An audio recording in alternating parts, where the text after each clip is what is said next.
Recently been having a large amount of Schumann resonance spikes as well as corona mass ejections. And recently we had a KP7 index, all right, which is the planetary index. This is basically what measures the aurora oval. All right, when we talk about the aurora borealis, this is cosmic green Etherian energy. And we just had a KP7, all right, which is a very high aurora oval index. And this is one of the primary reasons why they have been chemtrailing consistently. It's primarily because they want to blanket the sky to ensure that we don't reap the benefits of plasma ionization. All right, this is a fact. And this is why it's very important that the gods and goddesses begin to ground, fast. Fasting is going to be essential for receiving the transmission. All right. A lot of you are direct descendants of celestial, have celestial origins. All right. And a lot of us, this is where the term star seeds came from. It comes from the fact that we are descendants of beings from higher dimensional realms. All right. And our access point to ascertain connection or interfacing with these beings is through the DNA. This is one of the main reasons why the DNA was attacked through things like COVID, as well as what they call hantavirus. And we also know that they implemented a new Ebola strain. Every 6 years, there's a new bacterial strain that's created. And ironically, melanin, the carbon formula for melanin is 6 protons, 6 neutrons, and 6 electrons, which is 666. It's no coincidence that every 6 years, there's a new bacterial strain or airborne pathogen that's designed to attack the melanin. Now, when we talk about melanin, it's important to know that it's a cosmic quantum computer that facilitates our interior and exterior functions anatomically, right? So when we talk about melanin, it absorbs all of that energy that's emitted when we see these plasma ionized particles, all right, and these corona mass ejections. So when we talk about the aurora borealis or this northern lights, it's not just an anomaly where it's magnetic energy in conjunction with Earth's magnetic field. This is something a lot more grandiose, all right, primarily because keep in mind what melanin is doing. It's absorbing all forms of light, even light spectrums that we can't see with the unaided eye. We only can view the visible light spectrum, which is less than 1% cosmic family. It's actually 0.35.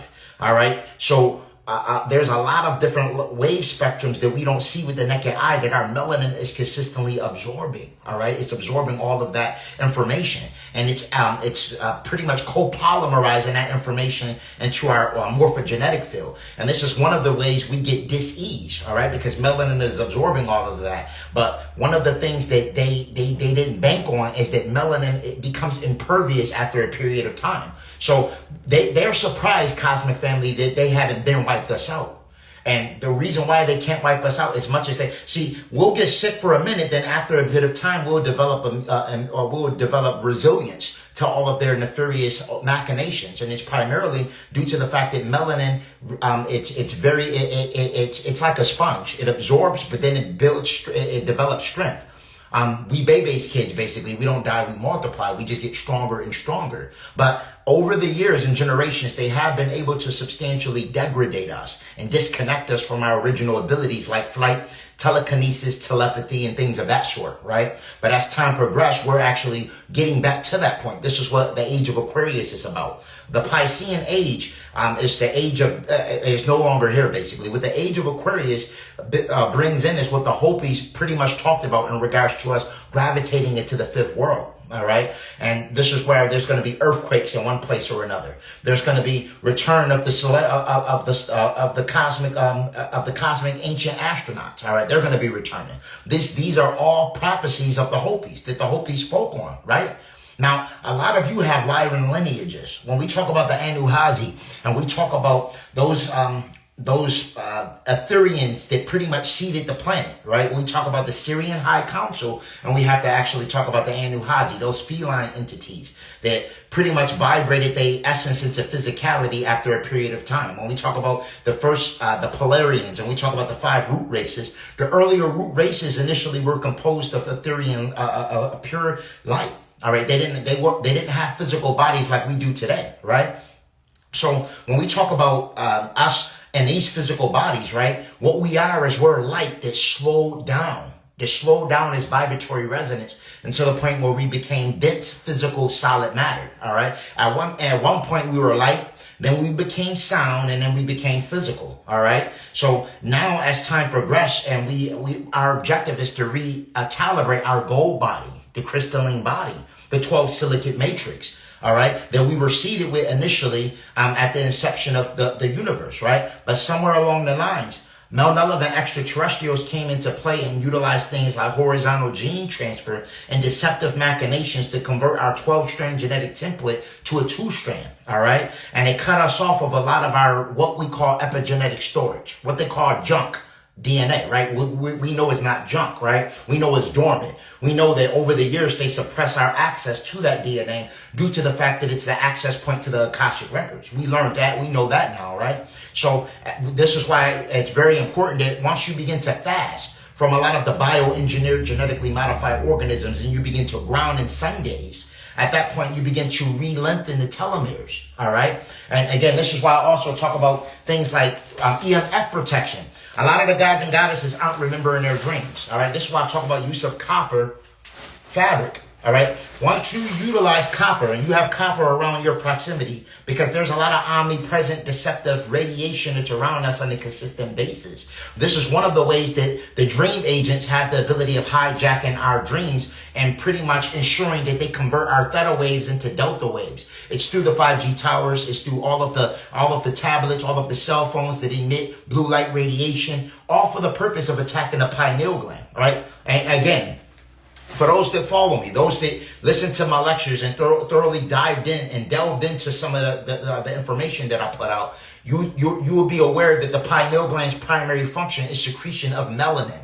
That's the primary function of the pineal gland, is to secrete melanin. All right. And so again, a lot of us, when we hear the pineal gland, we'll just assume it's just the third eye. We'll just assume it's an eye that allows us to see through other realms, but it's a lot more. It's actually the catalyst to facilitating and function in that chemical computer that controls your interior and exterior functions. So the pineal gland, when they calcified it, they didn't just block your ability to see through other realms. They blocked our ability to also produce healthy melanin. This is chlorophyll I'm drinking, by the way, all right? Chlorophyll is the substance responsible for giving plants its green pigment, all right? And it contains an organic fat substance called mycelium that literally wraps around all of the toxic metals and the microplastics to remove them out of our blood. Now, when we talk about these toxic metals and the microplastics, they're emitted from the chemtrails as well as placed in our irrigation systems to work in synergy with the 5G towers, all right? This is facts. So once they get the metals in your body, gods and goddesses, you become easier to mind control, all right? If they can get enough aluminum, which is a byproduct of fluoride, right? If they can get enough aluminum, lead, cadmium, mercury, barium, and thallium, and nitrogen trifluoride, and smart dust, and graphene oxide, and things of that nature in your body, eventually you become a walk-in satellite transmission system that they can manipulate and control through voice-to-skull technology, as well as MK Ultra. This is all facts, all right? Detox 19 is phenomenal. It's a very powerful zeolite that I have on Holistic Remedies that I highly recommend for removal of toxic metals and microplastics, and it also contains NAC, all right, which is N-acetylcysteine, which amplifies glutathione. And glutathione is going to be phenomenal for as an antioxidant, all right? It's the body's natural antioxidant. So which means it's going to pretty much eliminate free radicals, which are unstable electrons to create dis-ease in the body. All right, so Detox 19 is something that that I highly recommend, grabbing some Detox 19. I have the chlorophyll. The link is right here. Holistic Remedies link right there for you to grab the chlorophyll. Now, what's going to happen, Cosmic Family, is once this Aurora Borealis start really ramping up and these corona mass ejections start ramping up, they're going to try to blame it on war from other countries. They're going to tell us to stay indoors. They're going to tell us not to go outside. They're going to tell us that this green Ethereum cosmic energy can be dangerous to us when in reality it's not. This is going to be the catalyst to really pretty much converting your 2-strand to a 12-strand genetic template and optimizing your crystalline body. But it's all contingent on how we take care of ourselves, family. And this is what they know. This is why they've been poisoning us, why they want us addicted to sugar. Sugar shuts the body's immune system down within 45 minutes. All right. It shuts the body's immune system down in its ability to produce white blood cells. All right. So when that happens, at that point, your body is open to all form of airborne pathogens and bacterial strains to attack it.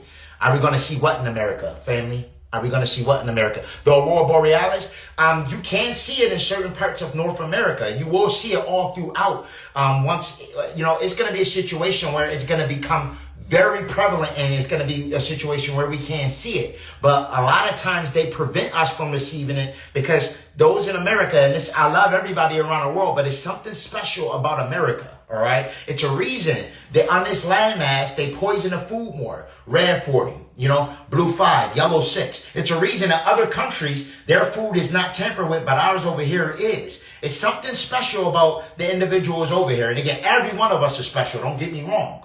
But I believe it was a unique eugenics extraterrestrial program that took place in this particular landmass. And because of it, it's certain DNA that they don't want us accessing by way of the primordial dragon ley line activation. All right. So they poison us a little bit more. I believe that they dump a little more chemtrails over us here in America. I believe that the school system is more false. I believe that history and all of that is mistaught more in this region than in other parts of the world. You can say I'm crazy, but I wholeheartedly believe that. And I believe because of that, they want to prevent us from receiving cosmic light core activation even more. But it's inevitable that it's going to happen. And I've seen the timeline where we activate. This is why I'm thoroughly telling you the importance of cleansing the body, activating the pineal gland, to making sure that you're prepared for cosmic light code activation, family. All right? This is why I talk about things like Ormus. All right? All right? And everything I tell y'all to take, I take myself. Ormus is an orbitally rearranging monatomic element that has the ability of alchemically lengthening the telomeres. All right? Most of the attacks that are done on the DNA. All right. They're done on the DNA. And again, it's primarily because your DNA is the access point to your cosmic celestial heritage. And it's the access point and again, most of you are from the Lyran Syrian High Council. All right. Most of you were probably involved with seeding the planet. Some of you were in Tataria. Some of you were Lemurians. Some of you were Atlanteans. All right. And by way of things like astral travel, you have the ability of remembering and rekindling those ancient memories. All right. This is why I talk about once you decalcify and activate the pineal gland and then no longer fear astral projection and you realize you aren't the body. All right, that a silver energetic umbilical cord is attached to your corporeal vessel for celestial navigation, and you could travel anywhere, any of the 7 dimensions. You could travel anywhere, in 11 dimensions, pardon self, and any of the 7 realms. You could travel any of those realms, inner Earth, all throughout this vast universe by way of astral travel. Now, there are certain areas that they astrally try to protect, like the moon, and other areas where they will place certain sleep agents and things of that nature on certain posts. Now, a lot of you probably noticed sleep agents probably been coming to your dreams. All right, I've been noticed that they come in mine sometimes. All right, and when we talk about sleep agents, cosmic family, for those of you that are proficient in astral travel or lucid dreaming, you know exactly what the hell I'm talking about. I'm talking about those agents that's facilitated through CIA, which is the Central Intelligence Agency in DARPA, to monitor your dreams, to make sure that you don't pass certain points or you don't reach certain information, or this is a fact. I'm talking about if you ever been in your dream and you become lucid, right? And then somebody all of a sudden in the dream is trying to pick a fight with you, or somebody's trying to distract you. That's a dream agent. They also know how to shapeshift into family members or look like people you know. And then you can feel the essence of the person that, hold on, this ain't my mom, or this ain't my brother. And then you would know it's a dream agent, right? Now, some of the ways we could bypass these dream agents, right, or reptilians, if they approach you in the astros, is by emitting the love frequency. This is why I always tell you that the love frequency is going to be the most important, because archons can't survive in the love resonance. So you can imagine a beaming light form just shooting out of you, or you can imagine feeling sorry for the being and just having love for it, and they'll leave. They can't handle the love frequency, but they love fear. So if you are in a state of fear, then at that point, the archons receive food from it. And and that happens to me too. Sometimes I wake up from the dream world mad, like, damn, why did I go to the energy of fear? Why did I allow myself to go to the root chakra? It happens to the best of us. But the key in this existence is to master fear, because it's false evidence appearing real. All right. A lot of times when you're in the astros, if you master a test, sometimes your spirit guides or the celestials will quiz you. They'll quiz you and they'll see if you go through the state of fear. And if you go through the state of fear, you won't pass certain tests. All right. Well, which means you have to repeat a certain lesson until you master the energy of fear, because it's just an energy. This whole experience is energy. Learning how to become an alchemist and manipulate energy. The energy of fear, the energy of sadness, the energy of grief, the energy of lust. Because emotion is energy and motion. So once we master our emotions, we master energy. You feel me? Right? So once mastering energy or becoming an alchemist deals with being able to turn lead into gold. So when we talk about lead, this is the high, heavy body, that body that's composed of dense matter. But when we talk about gold, we talk about now the ethereal body, the light body, the astral body. All right. So becoming an alchemist and basically turning lead into gold is stepping out of the flesh and stepping more into your spiritual self, realizing that you aren't the body. Right. And again, I talk about astral travel. I only got a little bit of it here, but Blue Lotus, smokable and can be brewed into teas. And this is something that I highly recommend for creating activity in the prefrontal cortex of the brain to access a theta frequency. All right. Most of the customers that purchase the Blue Lotus that I have available on Holistic Remedies have reported OBEs, outer body experiences. This is a fact. All right. Now, a lot of individuals that are indoctrinated by way of religion will tell you that astral projection is bad. You can get stuck out there. Something else can conquer and take over your body. That's all technology. You are always traveling. You are a multi-dimensional, ubiquitous being that are always traveling. All right. So the only difference is being conscious of it and remembering your excursion. And you do that by creating activity in the prefrontal cortex of the brain. All right. So grab yourself some Blue Lotus. Begin decalcifying the pineal gland. These things are all essential for not only seeing or operating those piezoelectric microcrystals, which are cosmic antennas, but also for secretion of healthy melanin. All right. When your melanin is healthy, it pretty much allows you to fight all dis-ease. Everyone in your house could literally be sick but you once your melanin is functioning at its optimal level. Now, some of the things that pretty much destroy melanin is pharmaceuticals. Tylenol, aspirin, anything over the counter has adverse effects on the melanin. I'm going to be honest. Now, if you are on certain medications, I'm not telling you to cold turkey stop them, because once Big Pharma gets us on these medications, it's a situation where we have to develop the ability of weaning ourselves off of them. All right. Some individuals have certain medications where if they stop them instantaneous, they're going to receive all types of ailments and things of that nature. So when you utilize things like oil of oregano is nature's antibiotic, and it allows you, it alleviates inflammation. I recommend black seed oil on a consistent basis because of the thymoquinone content. It prevents viral replication. It literally stops viruses from penetrating the cell through the cell. I'm in Texas, everybody, against this type of topic. Yeah, I'm in Texas too, family. I'm in Austin. I mean, there's going to be a lot of people all over the world that's against these type of subjects. It's a very small amount of us that are in tune with this type of subject matter in its resonance, right? And this is why the chosen ones are all scattered. All right. Because if we were all in one area, we would substantially alter the ley line. Something will happen. If you put too much of us in one spot, it's going to be a situation where we completely activate. And this is why they feared the age of Aquarius, why they feared the age of awakening.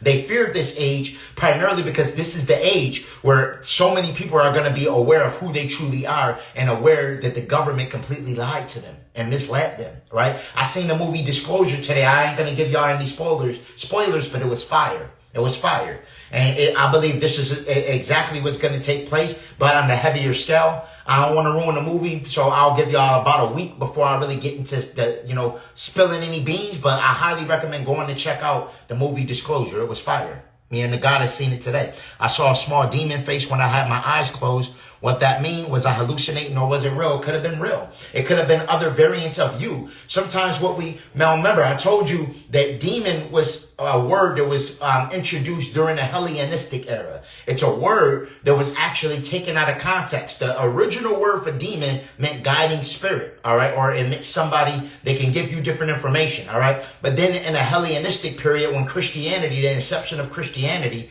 the word was changed. It meant daemon meant something different. They changed the word to make it mean something nefarious. And I'm going to tell you why. Now, you know how all people say, oh, all extraterrestrials are demons and all of that? This is religious rhetoric to pretty much disconnect us from our cosmic origins. They want you to demonize these beings or demonize anything pretty much for that matter that doesn't look like you, right? They want you to automatically fear anything that doesn't look human. Now, here's the thing. We automatically, because of indoctrination, if we see something that doesn't look beautiful, right, then we automatically label it a demon. But if it looks pretty or it looks good, then it's an angel, right? This is all technology. This is all false, right? It's important to know that. Now, first and foremost, some of those beings that you see when you close your eyes through closed eye visuals, because I get them all the time. Now, first and foremost, let me just say this. If you're getting closed eye visuals when you're like this and you're seeing things, that is perfectly normal because we see through dimensions. If you don't see closed eye visuals, then this means you need to decalcify and activate the pineal gland. Those piezoelectric microcrystals aren't getting enough activity is what that means. All right. Now, to answer your question, when you see certain faces, sometimes those faces could be archetypes of even yourself, shadow aspects of yourself that still need to be healed. Through childhood trauma, do different things you may have to forgive yourself for or forgive others for, because sometimes manifest in the form of faces or chaos energy, right? They say the grays are friendly. Let me tell you something, cosmic family. There's duality in all things, all right? Once you embody the essence of love energy through accelerating through Christ consciousness, you realize, right, that the concept, because what we've been heavily trained on this plane of existence is to basically, is in racism, right? To pretty much deem us whole species as evil, right? All the reptilians ain't evil either. There's good reptilians. All right. There's bad Lyrans. There's bad Octorians, right? We like to, we look at the Octorians or certain high dimensional beings as all good Lyrans, but there's evil Lyrans too, right? So the thing is realizing that duality exists in all things. So typically when I talk to someone, right, especially someone that's a Christian, and they'll say, all those aren't aliens, those are fallen angels, those are demons, right? The first thing I'll ask them is, well, what are humans, right? Because humans are some of the most maniacal, twisted people on this planet. All right. They create weapons of mass destruction. They utilize fossil fuels to damage the planet. They pretty much kill animals and utilize them for food and clothing as well as entertainment. They place them in zoos and aquariums. Look at all of the beings from Sirius B, the Nomos, in aquariums and places like SeaWorld. I'm pretty sure their cosmic family isn't happy with our activity. We're humans, right? Right. So it's very important now, and again, it's important, and I'm glad we're on this topic, because anyone that will call a whole life form or species a demon has a narcissistic mindset, especially after viewing the atrocities of man. If you can see all the atrocities of man, the creation of the nuclear bomb, the atomic bomb, guns, they went from muskets to then creating guns. I seen something very interesting, cosmic family. I was watching this. It was a small little joint. I forgot where I seen it. I think it was on, I forgot what it was. I don't know if it was on YouTube. But anyways, it showed extraterrestrials resetting the planet, basically, right? Resetting everything. It showed extraterrestrials come down, right? They took all our guns. They took all our weapons, all our airplanes, anything that we can use to destroy the planet, right? And then guess what? It showed us go back to cavemen, right? And then the men on the planet got happy when they learned how to make a spear. So they got reset, right? Turned to cavemen, all their weapons gone, and they still, as cavemen, learned how to make a spear. And they was all screaming when they found the spear. And this is to show you that men are tumultuous. Men are very evil. Men are very maniacal. The human race as a whole should never call a whole nother species a demon based on religious rhetoric. All right? That's a narcissistic mindset when you view the atrocities of man. All right, because light and dark, yin and yang exists in all living things. This is one of the 7 Kemetic principles, duality and polarity, right? I'll be buying your products through my journey of detoxifying my body. Big Ashe. Big Ashe.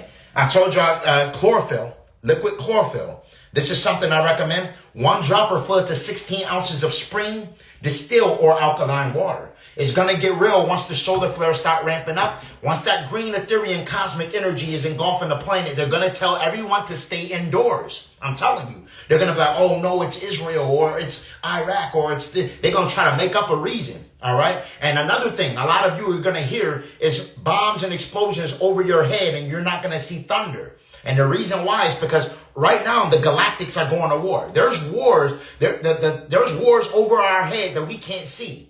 Trust me when I tell you this. And I'm talking about cloaked ships and all of that. And once you enter deeper states of transcendental consciousness, you can see these things. I have seen these wars. I have been on these ships with these ETs. I have seen these things. This is fact. When I tell you how stupid racism is, once you get to a certain level of consciousness, all right, so when I came into my initiation of consciousness and learning, you know, I went through the phase of hating the white man, right? I went through that phase, right? And it's a phase that we go through because one of the things that we're taught is that we came off of slave ships and that we came from Africa and that, you know, and then we're shown movies like Roots. We're taught in the history books, but we're not taught about the Gullah Wars or not. We're not taught that we freed ourselves and that we wasn't really slaves. We were prisoners of war. Indentured servitude existed, but we were actually prisoners of war. All right. And we were sold out by our own. We were sold out by our own people that gave them our ancient Kemetic science. And this is how we had the ability of being invaded or overthrown. It was our own people. Right. So when we realized that we actually date back to the cosmos, that our existence didn't stem from slavery, that we was kings and queens, and then prior to that, we had powers and abilities like flight, telekinesis, and telepathy. And then somewhere along the lines, malevolent extraterrestrials came in and wanted to utilize this realm as a mining facility for loosh. All right? Now, I'm going to tell y'all some facts. Most of you have Lyran lineages, Lyran starseed lineages. This is a fact. When we talk about the Anuhazi and we talk about the first ethereal beings that seeded this realm, they were these Lyran entities. All right. And again, this is a fact. All right. You don't have to believe this. And a lot of you come from the Syrian High Council as well as Lyrans. All right. And even when we talk about people like Yeshua, what if I told you he was an extraterrestrial? What if I told you he was a Lyran? What if I told you his real name was Essa ben Panthera and he had a mother named Miriam, which was the name Mary, Miriam ben Stada, and his father was full of Lyran? And what if I told you that when he talked about his father, it was primarily because his father was an extraterrestrial? What if I told you that the Star of Bethlehem was really a UFO? And what if I told you that things like cathedral stand for cat head rail, or things like the catacombs was all based on the cat? All right. What if I told you that? A lot of people will think I'm crazy and say you tripping. What if I told you when they said his hair was of wool, it was primarily because he was lying. And what if I told you when they said Esau meant hairy, but they was really trying to say Issa ben Panthera. That's something that is a little bit controversial for certain individuals if you're not really willing to tap into UFOlogy or delve into the science of the unknown. You're going to believe that I'm tripping when I make mention of that. But most of the individuals that were glorified or deified, that were referred to as angels or demons, were extraterrestrials. All of the gods were extraterrestrials. Akhenaten, Marduk came to Akhenaten and had him create monotheistic religion. This is why Amen is actually named after a deity. All right. When we talk about Amen, this is Marduk. All right. So it's very important to know. And Marduk was part reptilian. All right. But he was one of the nefarious ones. He was one of the nefarious ones that pretty much had bad intentions. All right. So my whole theory of Tiamat is completely different than some others. I believe that now, again, when we talk about the Anunnaki, there's good, just like I told you, duality exists in all things. There's good Anunnaki and bad Anunnaki. All right. We hear the stories of the two brothers, Enki and Enlil. We hear the story of Enki, and we hear the story of Isis actually loving humanity as well. Isis, there's certain museums, right? They have what they call Ninhursag, saying my hands have made it, referring to us, right? Because again, and they always try to remove the Great Mother, but the Great Mother, and when we talk about Isis is the inception of the creator in essence, right? The whole Genesis is the genealogy of Isis. All right. And Isis was extraterrestrial. She was extraterrestrial. She came from the Beru. All right. Or some may call Xylanthia. Some may call Planet Risk. It's various different names, but she didn't come from here. All right. She was from a whole nother planet. All right. So when we talk about the genealogy of Isis, when the Anunnaki decided to create a hominid, I don't believe that it had anything to do with us. I believe we were already here and descendants of Tiamat. All right. I believe that this is why we have a reptilian brain. It's because we actually are. This is a dragon planet, mind you. All right. Tiamat had the ability of shapeshifting. She was a Nubian woman that had the ability of shapeshifting into a dragon. I made you aware, for those that follow me, that I have dragon lineages. All right. And for those that astral travel and they can get their galactic name. Mine is Gal Saldran. All right. Once you decalcify and activate the pineal and you have certain transcendental states of consciousness, you can ascertain your galactic name and figure out exactly what you were. All right. Some of you were pixies. Some of you were fairies. Some of you were mermaids. Some of you were mermen. I mean, everyone existed from a different primordial archetype, and mine was a dragon. All right. So there's different types of dragon. I was an ether dragon named by the name of Gal Saldran. That may sound crazy to some. Right? It may sound bananas, right? But it's fact, all right? And if once you delve in and do the proper cleansing and activate those piezoelectric microcrystals, you can tap into your Akashic records and find out your galactic name as well, all right? Because all of us have it. But what I was basically saying, what I was getting to in regards to this information is that it's going to be a situation where everyone is going to realize that we aren't the body, that we stem from something earlier than this physical incarnation or body or meat suit that we're currently encapsulated in. All right. So the essence of love is what we need to embody during this reality. It's very important in order to completely collapse the matrix illusion. This is a fact.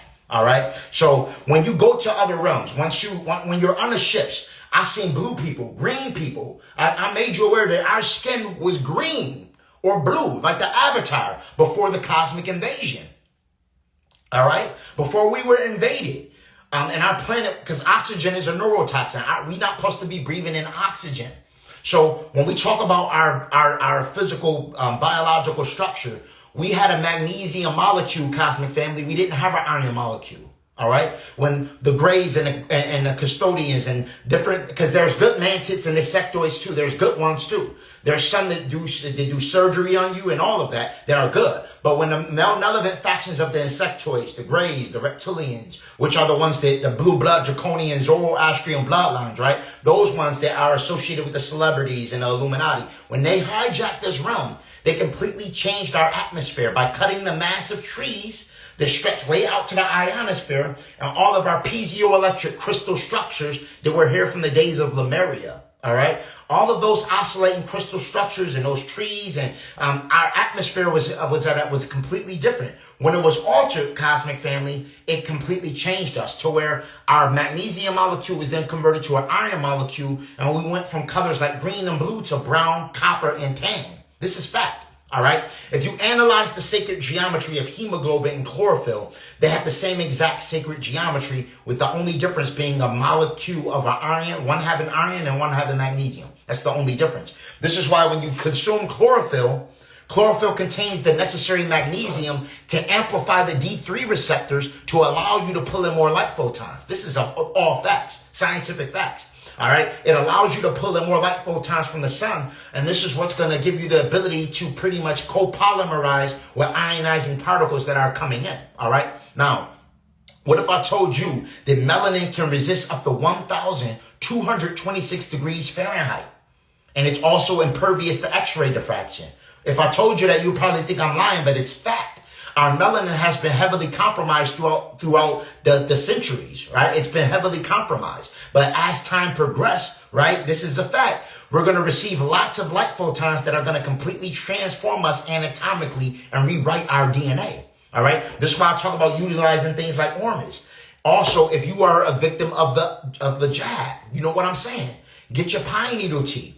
It's rich in shikimic acid and tons of vitamin A and vitamin C, which is going to be great for combating bacterial strains and airborne pathogens. They just released a new strain of Ebola on us, right? They're trying, every time they fail, they go back to the lab like, damn, we got to come up with something else. And they come out with something that'll work for a minute, but then our melanin would develop resilience to it, right? So check this out. You know how an inventor, right, or somebody break a record in the world. So let's say right now somebody in Russia learn how to, let's say, type at way faster than anybody in the world. Then somebody in Australia will learn. Then somebody this. Once something in the Akashic records get accomplished, then somewhere along the lines, we all start having the ability of accomplishing those tasks, right? So this is why once we learn something or get ascertained information, everybody starts to learn it, right? Everything's connected through a theory called the quantum string theory. This is a theory that everything's connected, all right? This is what the concept of the World Wide Web is. Allegedly, it's primarily because everything's connected. Once we rekindle our telepathy, we're going to be able to send neurological signals to one another. This is a fact. And if you are closely related to someone, you notice that you start reading their mind as time progresses. You start like knowing what they're going to say before they say it and stuff like that. You can kind of know somebody about to call you and then they call your phone. This is all because we are all telepathic. But they just been dulling our telepathy, all right? And they use the moon as well. It may sound crazy, but the moon is a soul harvesting mechanism, all right? It's a hollowed out observatory. I know that may sound crazy to some people, all right? But what if I told you that the moon, our initial moon was hijacked by reptilians, all right? And the current moon that we have is associated with what's called the Saturn moon matrix. It's part of the illusion, basically, because Saturn, the rings around Saturn weren't organic. What if I told you that they were constructed by ring makers? All right. Norman Burwell have a very interesting book called The Ring Makers of Saturn, and they were black people. He explained it. They were black people, and not black, but black like this, pitch black like that, cosmic family, black like obsidian, right? So he said they were black people, and they were about 7 to 8 foot tall. You feel me? But they the ring makers of Saturn. And when we talk about Saturn, Saturn emulates a frequency that pretty much distorts our resonance. And it pretty much makes us forget. It keeps us encapsulated in the matrix. Right? What if I told you that? That sounds crazy to people that aren't up to speed with this type of science. But this is all facts. And then when we also have to tie in what's called the Black Knight satellite. Research it if you haven't learned about it. It's a 13,000-year-old satellite that NASA allegedly didn't put there, or wasn't allegedly put there by us. All right. And when we talk about NASA, we know NASA mean Nazi. All right. When we talk about Hitler was receiving technology from the Palladians, from the Nordics. Now, I know that everybody think the Palladians good, and there's good and bad. All right. There's good Palladians too, but there were a faction of Palladians that were nefarious. All right. And these Palladians, basically, their objective was to pretty much alter our ability to fully connect. All right. To fully tap into higher dimensions. All right. That was their objective, was to pretty much prevent us from accessing higher dimensions and fully tapping in. You know what I mean? So now we're at the point where we're fully tapping in and ascertaining this additional information and getting to the point where we're learning who we truly are. All right. I'm just looking at some of the comments. Somebody said the earth is a closed system. Listen, I'm not here to debate. I always tell everybody, I'm not here to debate the shape of the earth, family. Whether it's closed or not, none of us we all can speculate. All of us can only speculate. Now, I have astral travel. I have stepped outside this plane of existence, right? And I'm not here to debate anyone. I didn't look back to see if it was round or flat or anything like that. But I'm going to tell you this. I believe, and this is facts, I believe in the multiverse theory. And I believe that there could be a reality where it is potentially flat. But I don't believe that works with hollow earth well. All right? And also, if I'm being 100% real with you, no shape in nature is flat, typically. Even if you look at the baby in an amniotic fluid, it's in a round sphere. Right? If you look at everything, it's a pregnant mother's stomach is round. When you look in the atmosphere, I see round structures. If I'm just going off of what I see, right? So, and again, we could be in a closed system. Who knows? But I'm not here to debate semantics in regards to the shape of this plane of existence. To me, it only creates more separation. And I see certain flat earthers and globers beefing, calling each other names and all types of stuff just based on somebody having a different ideology. Somebody think it's flat, somebody think it's round, and then they start beefing. I'm not here for that. My objective is to raise the collective and not argue over mundane subject matter. I mean, again, if it's flat, it's flat. If it's round, it's round. It doesn't really stop us from being suppressed by these draconians or the custodians. We have to figure out how to pretty much get out of that. All right, in my opinion, that's my opinion. You feel me? Right. But my theory, first and foremost, is that when I had a crazy psychedelic experience and I went to the quantum verse, I seen that protons, neutrons, and electrons were spherical. I'm just gonna say that. So if it's as above, so below, then that will only make me think if the quantum field is spherical, then maybe the macro verse is spherical too.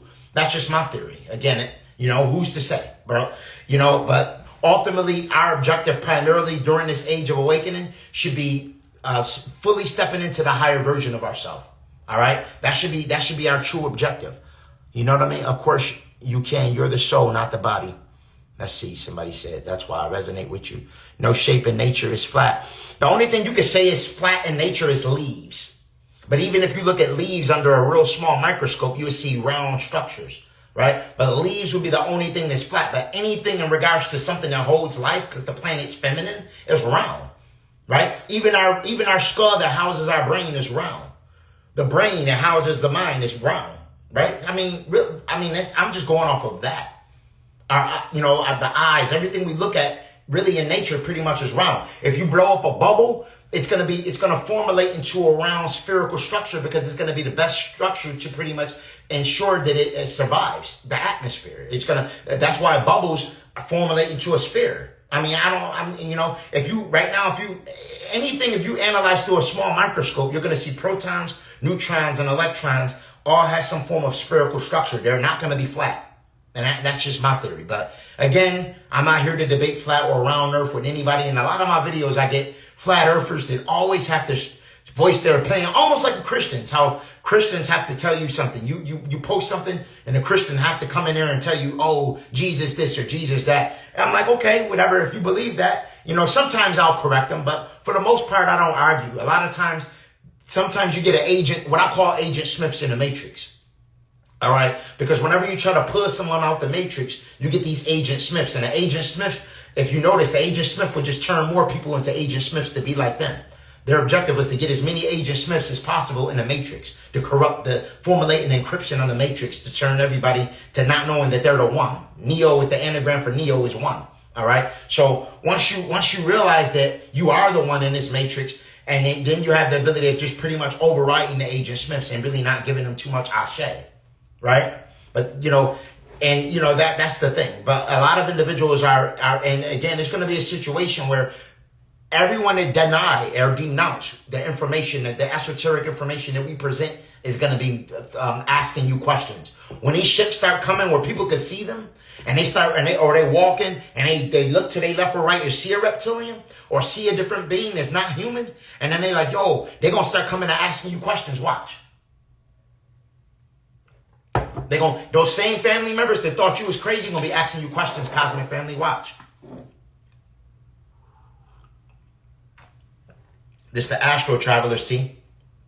This is fire. This is something that also has been giving me hella astral projection experiences. This is something that my goddess had. This is the extra strength one with mugwort. All right. And, it contains a lot of different constituents for astral travel. And this is one of the things that I drink nightly, and it helps me to leave my body. Some nights I skip it, but even at nights I don't drink it. I'm still astral traveling. I'm still in those realms, remembering every dream. And again, they've been utilizing electromagnetic frequencies to hijack our dreams, gods and goddesses. This is another reason why I talk about copper, wearing your copper. Get your copper bracelets. All right, on Holistic Remedies. The copper is also going to be essential for protecting you from voice to skull technology. All right, and hijacking your neurophysiology. This is all facts because there's consistently deceptive frequencies that are emitting around us every single day. Right. So just be aware of that, Cosmic Family. Just be aware of that. Right. Things like Harataki. I told y'all Harataki is very good for activation of the pineal gland, and Harataki was referred to as the king of herbs. All right, it contains something called phenolic compounds, tubulagic and gallic acids that are great for gut health. All right, and it also amplifies blood oxygenation by 300 times, which means it's great for eliminating all types of ulcers. All right, so Harataki is going to be something that's phenomenal for amplification of blood oxygenation. All right, and again, a healthy gut equals a healthy brain. Remember, you have a total of 4 brains. All right, the brain in your skull, your heart has neurons, which makes it another brain. Your gut is a brain, and then your genitalia has neurons, which also makes it another brain. All right, so this is why you can say, "Oh, I know it by heart." Right? You relate it to the heart because the heart is a brain. This is why you can say I have a gut feeling, because you can feel things coming from the gut. All right? And this is why they say don't think with your, right? Don't think with your thing, or don't think with that, primarily because it also has neurons. It's also a brain. So now this is when we talk about parasite cleansing. When we talk about parasite cleansing, parasites can make you over-sexual. It can make you, it can affect everything, because parasites travel from the colon to the heart to the brain. All right. And once they get to the brain, it's a process. It's what's called toxoplasmosis. All right. And it's spread through so many different things. Undercooked meat. If you're a meat eater, cross contamination. All right. It's spread through cats. Typically it comes from cats, but it can come from a multitude of things. Venison, has a lot of toxoplasmosis. Goat meat. All right. Soil, through inhalation. If you're gardening or things of that nature, and the soil has some form of contamination, you can catch that by way of toxoplasmosis through inhaling it. Most of the people in America, what if I told you about 56% of the people has a brain control, a parasite controlling them. And this is why there's so many NPCs, and they're typically introduced through the processed foods. What if I told you some of the processed food are manufactured with parasite eggs? And when you consume them, at that particular point in time, they begin to grow in the colon. And then from there, they send neurological signals to make you crave more of that food. Not only that, the parasites also could communicate with parasites in other people's body to make you sleep with people to make other parasites. Facts. Parasites can make you attracted to people you shouldn't be attracted to. This is all facts, but a lot of people don't know this. Parasites were seeded by the insectoids. And the purpose of parasites is for the induction of the hive mind. It's another form of mind control. Basically, they're small extraterrestrial biological entities. So it's an alien invasion. All right. So when we talk about extraterrestrials controlling this realm, they do it also in our bodies, by way of coming into our systems and so forth. I told you sweet wormwood, black walnut, and whole cloves are the best components for not only killing parasites, but eradicating their eggs. If it's brain parasites, you want ginger, you want oil of oregano. Those are going to be the best constituents for toxoplasmosis or Toxoplasma gondii. All right. The liquid parasite that I have, the liquid tincture that I have is going to be the best parasite cleanse on Holistic Remedies, because it contains 10 all-natural ingredients. All right. And those 10 ingredients it also contains garlic, all right, as well as ginger, which is going to be essential for toxoplasmosis. But it also contains things like berberine, soursop. You feel me? And when we talk about those, berberine is very good for diabetes, lowering blood sugar levels. When we talk about things like soursop is said to be 10,000 times more effective than chemotherapy and great for combating diseases like cancer. We'll say allegedly for this app. All right. So this is why it's very important that you begin to utilize a parasite cleanse. And again, when we talk about the DNA, COVID, hantavirus, all of these bacterial strains attack the deoxynucleic acid.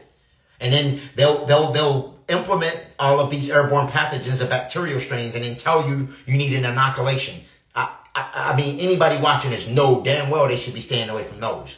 All right? If you've been watching me long enough, you know you shouldn't be getting no inoculations, letting them put anything in us. And this is the crazy thing about it, Cosmic Family, is they set it up. They set this system up to where our kids have to get mandatory shots and all of this crazy stuff. If I would have been tapped in as much as I was years and years ago, my kids never, ever would have stepped foot into a public school.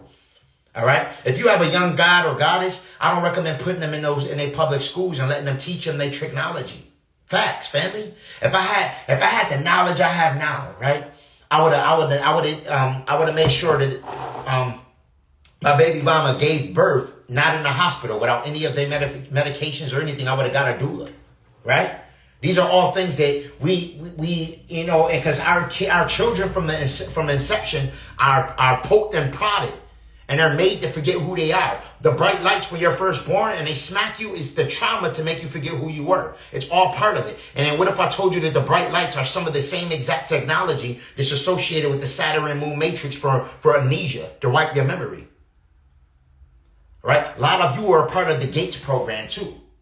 All right? A lot of you probably got taken out your classroom and was forced to drink a pink liquid. Or you were made to look at different shapes and stuff, or do hearing tests. You were part of the Gates program. Why? Because they analyzed your astrological chart and knew who you were before you came in. So they watched you. They seen you. They know that you may have telepathy. You may have telekinesis. I remember being pulled out my classroom, right, Cosmic Family, and they used to force inoculations on me, and my mom didn't even know it. They knew something about me. They knew something about me. They would pull me out my classroom, family. They would have I remember to this day, I remember a grown white man hold my arm down where I can't move it, right? And I'm young. I'm young, and I'm trying to move my arm, I'm crying, and they stick me with something and inject me with it. I asked my mom, do you remember? Did you authorize any inoculations back then? She said no.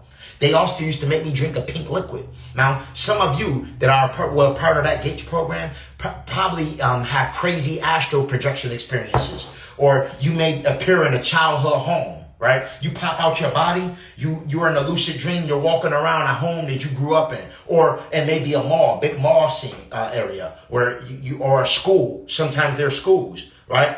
You may have an area that you always go to, right? This is primarily because you can remote view. You have those skills and those gifts, but they've been poisoning you and they've been trying to dumb you down. Now, what's going to happen is those pink liquids were utilized to pretty much to poison us. They were endocrine disruptors, all right, designed to harm the pineal, the pituitary, and our hypothalamus. That's that. And the reason why is because the endocrine system facilitates Kundalini energy. Kundalini energy rises up the base of the spine.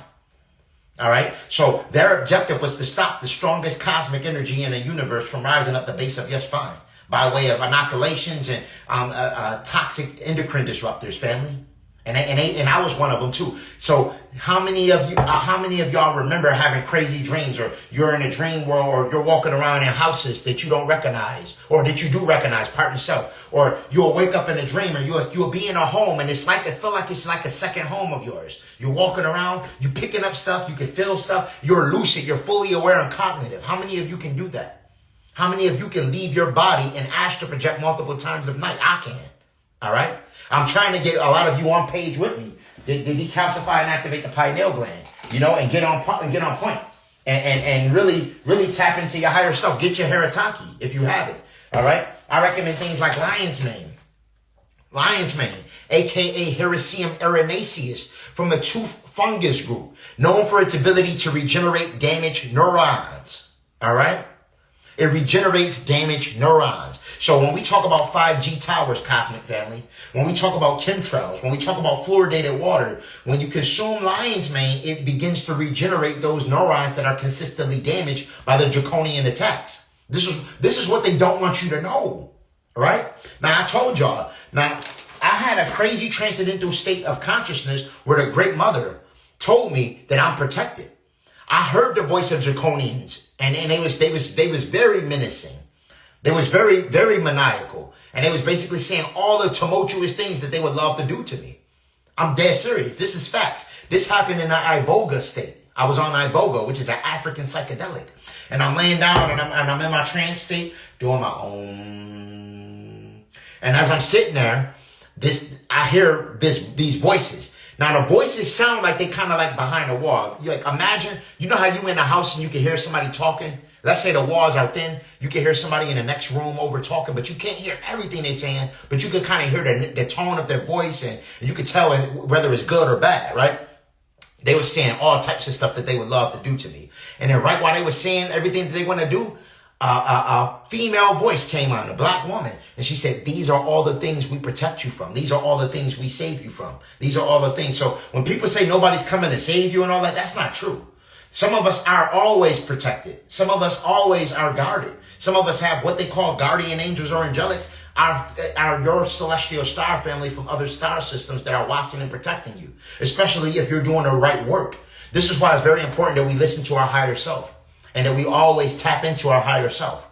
All right. So if you're in an area and something tells you to leave, all right, like right now, listening to your higher self is going to be very important when they start activating these sleeper cells and these non-playable characters. All right, because when I talk about, and this isn't to scare anybody, but when I talk about mass shootings and all of that crazy mess, it's going to be a situation where a lot of that stuff is going to be going on, family. And they're also, I told y'all, they're trying to start a race war. All right, everything with the Chud, the builder thing, and they're gonna do a lot more. There's a story of, there's a lot of different stories that are gonna come out with cops hurting black people hurting white people. They're trying to induce a race war. This is, and the crazy part about it is it's a draconian tool. It's a draconian tool. Pay attention, and I'm gonna tell you something, family. They love loosh. They love the loosh. So if they can create a race war, then they lower the love frequency. But the gods and goddesses have to be aware of what's going on because they're going to try to create those things. And some of these people, I'm talking about some of these people could be straight up a whole other race wearing a black mask or black suit type shit. Where they're crisis actors. They wear masks and all of that. They go out and they'll get treated unfairly and all that, and it'll all be an act. When we talk about Hollywood, they can make it look like somebody died and all that. They got fake blood, all that, family. And they can do it right in front of us and it'll look like a play. If you ever went to a play, right, and you seen some good-ass actors, that's how they are. I'm talking about full-fledged actors where they do it right in front of you. You'll think it was real. You'll see the fake blood and all that. And assume that it was a real situation when it was really something just to raise your energy and to create a loose farm for the planet. So pay attention to all of the distractions and all of the crisis actors and all of that, fam. There's been, I'm talking about when they rioting, there's been videos of people seeing them drop bricks off. There's been videos of people seeing crates of guns get dropped off in Chicago. Where do you think they're getting all these M16s and military issued artillery? They're not coming from nowhere. They're maliciously planting those things there. They plant them in the hood. They purposely place crates of guns in the hood and all of that. Just like crack, just like cocaine. We don't have poppy fields out here, right? If you've seen Snowfall, they showed you clearly that the CIA was behind all of it. All right? I'll say allegedly for this act, right?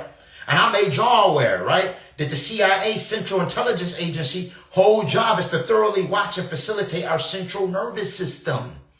Because the central nervous system is what governs and controls and monitors the Kundalini energy. All right? So listen, when they had projects like MK Ultra in the 1950s, family, and things like the Montauk Project, they seen how psychic we was. I seen this. I've been in transcendental states of consciousness where I astral projected to the laboratories and seen what they was doing in those timelines. All right? We were just like, listen, you ever heard of the Montauk Boys? The Montauk Boys was just like 11 from Stranger Things. These were a group of boys, right? They all had powers, different abilities and stuff like that they would test and they would poke and prod and they would experiment on. And they had the ability. Everything you've seen in Stranger Things is based on facts, based on things that took place in the Montauk Project, right? When you see 11 covering her eyes and getting in the water and remote viewing and all that, these are things that we can do. CERN's trying to emulate what we have. This is why they have 666 in their logo. 6 protons, 6 neutrons, and 6 electrons, which is the formula for melanin. All right? That Large Hadron Collider is trying to emulate the pineal gland. All right? But they can't. Now, they talked about shutting CERN down in June 29th, right? CERN supposed to be shut down, right? Now, I'm going to tell you one of the reasons why, and y'all going to probably think I'm crazy when I tell y'all this. It's because it's a dark phantom being that's been standing in front of the large, it's called the super proton synchrotron.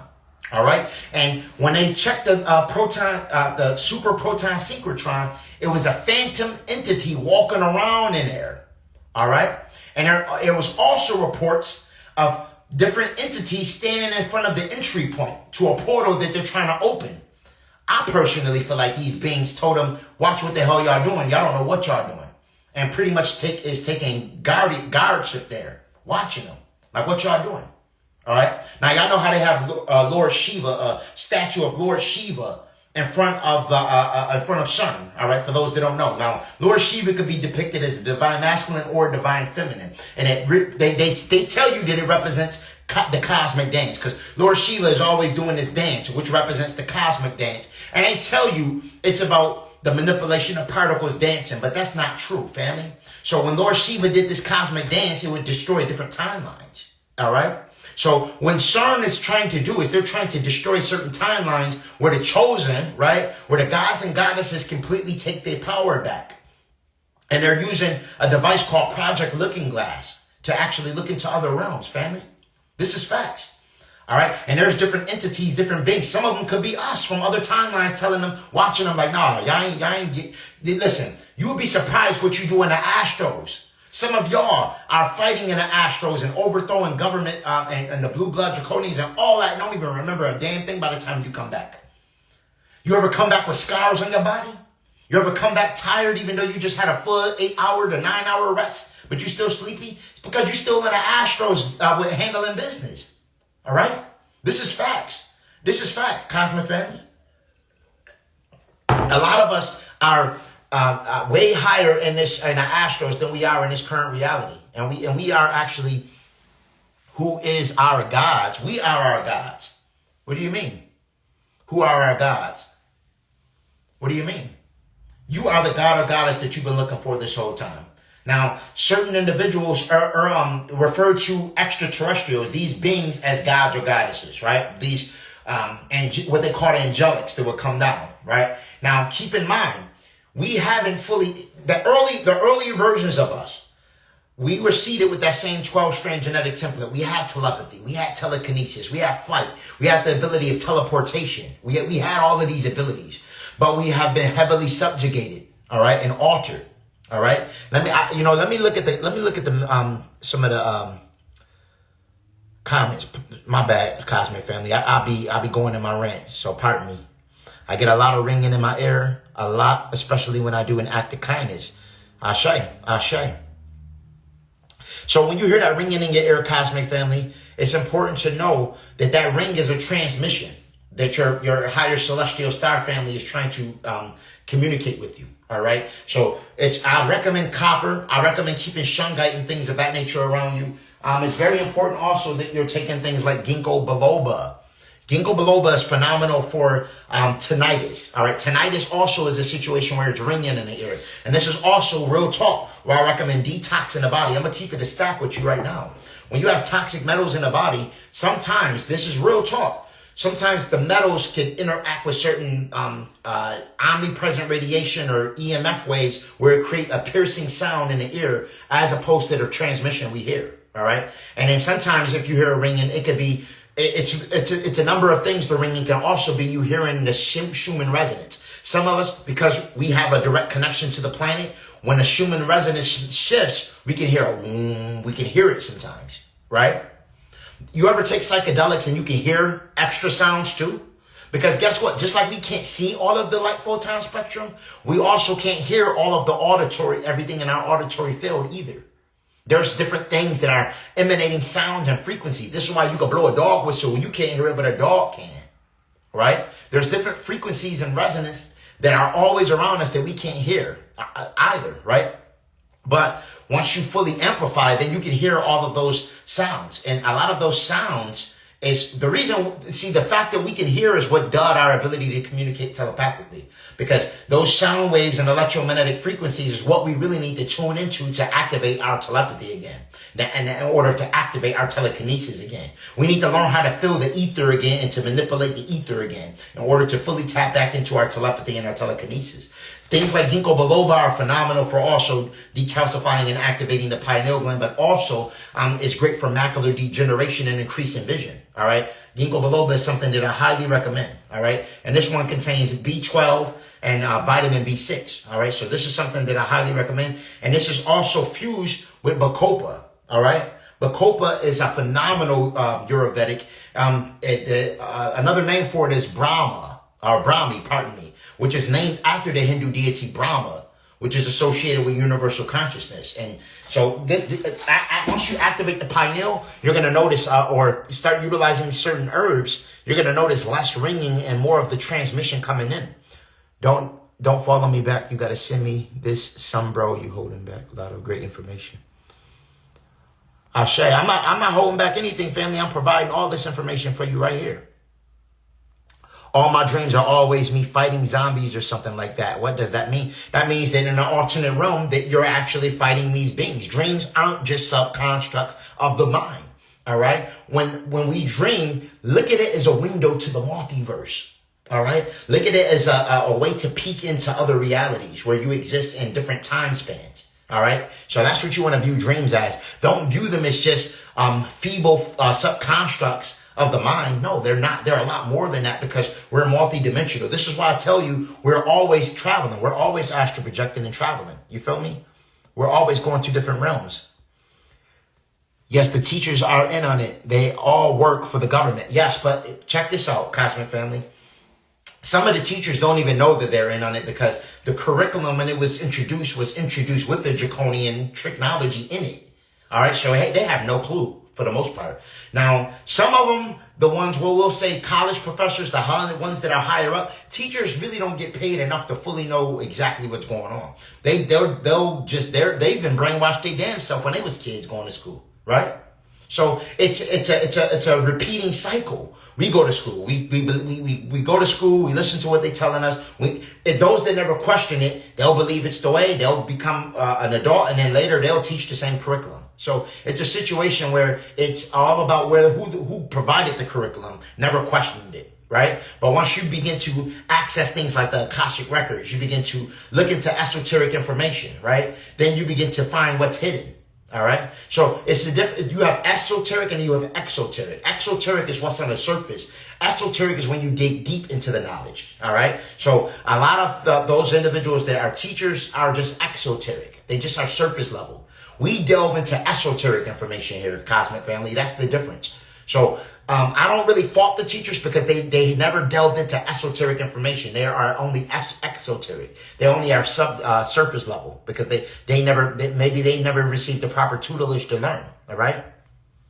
They can see through the ultrasound and through your blood. That mess that they chew. Somebody said, what age? What age? What, family? What age? What?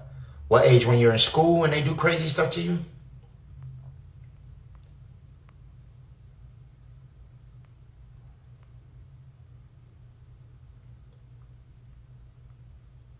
They don't want us to be the best versions of ourselves. That's a fact. That's a fact, Cosmic Family. Somebody said, I make music. I got dreams being on stage. What that mean? That means in an alternate reality, you're on stage. In an alternate reality, you connected the pieces to actually fulfill your music dream, right? Now, here's the thing. Oftentimes, and I keep it real, family, oftentimes, and sometimes we're complacent. Sometimes we drag on certain things. I do music, I rap and all of that myself. But in another life, I'll probably fully pursue rap. And, decided not to be an esoteric teacher. I decided to just fully pursue rap. I used to battle rap. And it's another life where I'm fully battle rapping. It's another life I used to be into bodybuilding, right? It's another life where I'm fully into bodybuilding, right? So we all have these different realities where we pick where we're in different timelines, all right? Now, the past, present, and future is all happening now. This is why we can actually vibrate to any resonance point that we tune our frequency to. But when we have these dreams, this is just us peeking into the multiverse, seeing the other alternatives, other lives. For every decision creates another crack or another timeline, another road that we can go down. So, for example, like I'm drinking this chlorophyll, right? My decision to drink that chlorophyll just now creates a different timeline. What if I decided to just shatter this glass right now, the whole timeline changes to something else. You feel me? So every decision that we make creates a new timeline. A new road opens up for us to go down, basically. So every decision we make creates. So this is another reason why sometimes if you're about to make a decision, you have the ability of astro traveling to that future timeline and seeing what will potentially come out of that decision. Some of you you can make a decision to do something good or make a decision to do something bad. Each decision we make creates a different timeline or a fork in the road where that timeline comes out. So if you have something that you need to do, something that you want to focus on, taking a step closer to that brings that timeline out. So, for example, let's say you want that massive house, right? It could be something three-dimensional in this plane of existence. You want a massive house, you want tons of money, and you know a way to do it, but you're not doing it. If you take a step closer towards that dream or that vision, you're going to get a step closer towards that reality. Every decision we make basically brings us closer to each reality, whether it's a good decision or a bad decision. You feel me? So sometimes in certain dreams, you may see a timeline where you made a different decision. You feel me? This is why sometimes you can have a dream about an ex or something. And in that dream, y'all may be getting along fine. And another timeline, y'all may be still together. You ever had dreams of you see kids that's not your kids? You see kids that, or people that's in a dream that seem like they know you. They're walking up, they're talking to you. You feel like you know them, but you never met them. That's primarily because in another reality, you know them. In another reality, you kick it with that person, right? You see children that's not your kids, but in another reality, those are your children. Those could be children that you have with someone else in a different reality. Let's say you broke up with someone. In another reality, I stayed together and probably had a kid. And then in your dream, you may see a kid that you could have been the future kid of yours, right? This is all facts. What's the real reason why we at war? Well, my theory in regards to these wars is that they're all constructed. They're not real. I believe it's all technology to create an illusion, and then behind closed doors, they're all together. What if I told you that? What if I told you that some of these entities that claim they at war are really in cahoots? You feel me? So that's a situation where, I personally feel like everything is a big game, fam. I don't buy into none of the wars or none of the shit they show us. And if the media, all right, when we talk about media stands for Medea, which was the Greek enchantress of illusion. So nothing on the news you can believe. It's all an illusion for the most part. What we believe is up is down, and what we believe is left is right. Right? So that's a fact. You feel me? What we believe is up is down and left is right, right? So it's a situation where we're in the midst of a cosmic war is the real war we're in. All right? We're caught in the middle of a galactic war. The same war that took place with the Lyrians and the Draco Reptilian never ended. All right? It never ended. It's still happening. And you know what? And I seen Nubians in ships going to war. I seen it. And they look just like, I'm serious. When I tell you there's black people operating ships, I'm not lying. This is one of the reasons why the extraterrestrial phenomenon has been hidden. All right. Now there's all types of individuals. There's Nordics and everything too, but there's a lot of black extraterrestrials from Andromeda, from Sirius, all throughout the cosmos, family. Facts. It's some Lyrians that have Nubian looks to them too. There's different feline archetypes. You have your panthers, you have your jaguars, you have your lions. Then you also have the dog-head beings as well. All right, from the dog star. This is facts. When we talk about beings like Anubis, you all right, and it's going to be a situation where people are going to begin to see entities that are non-human. All right. Dimensions are already opening up. There's already portals opening up all over the planet. So if you see different entities and animals that you haven't seen, it's primarily because there's different portals opening up all over the planet.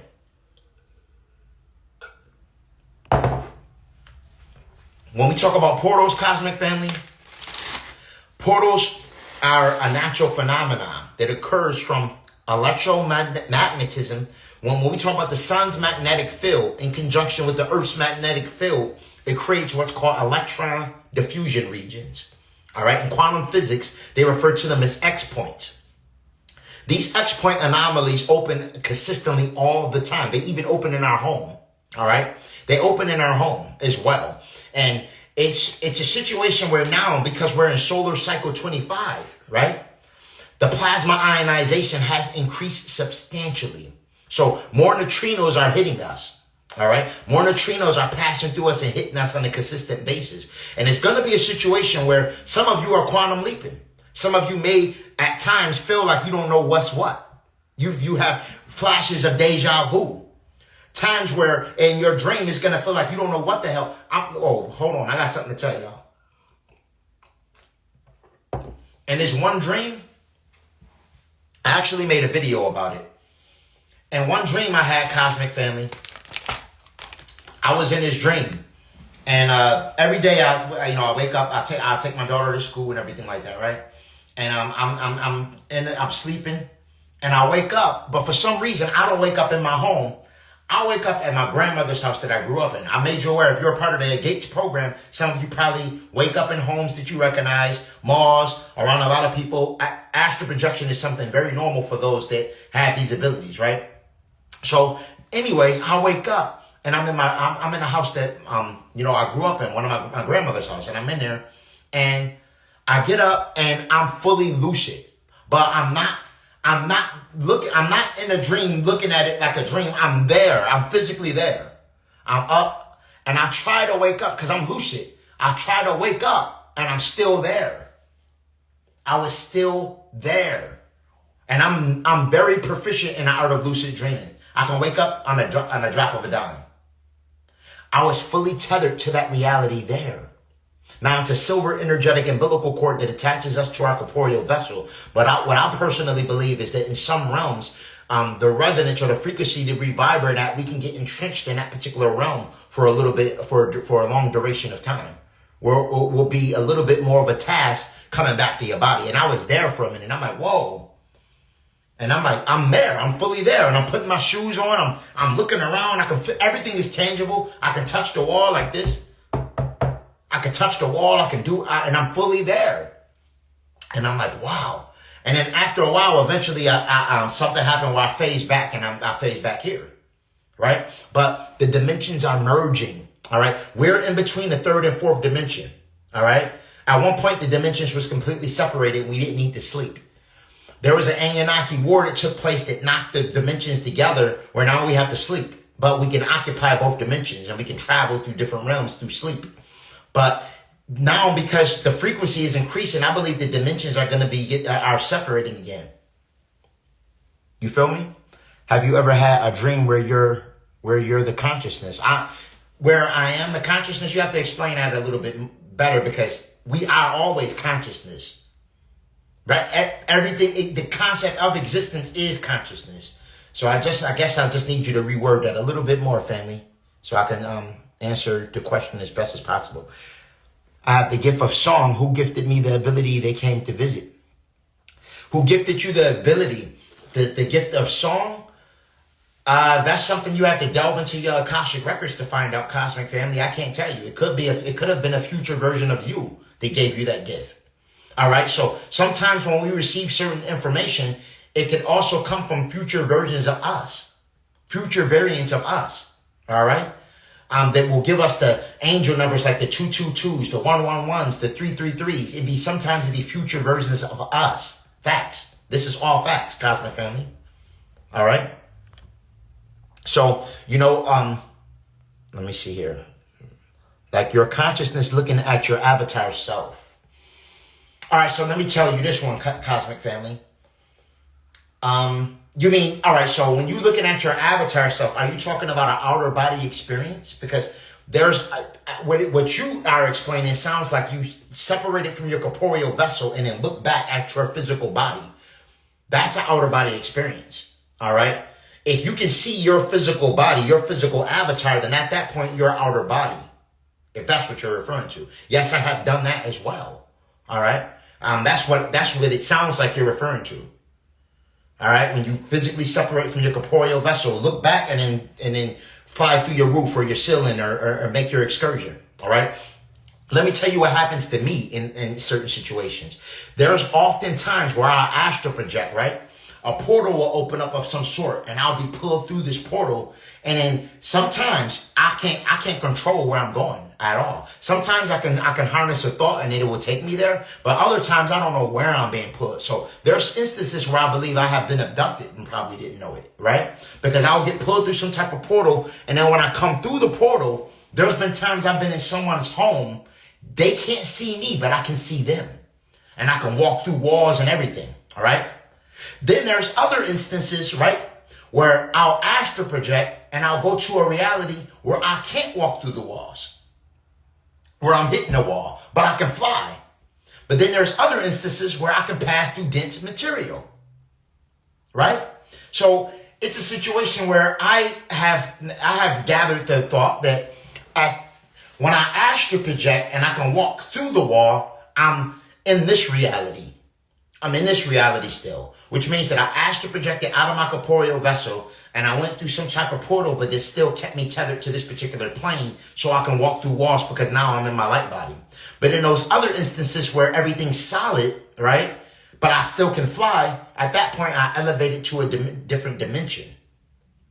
Y'all get what I'm saying?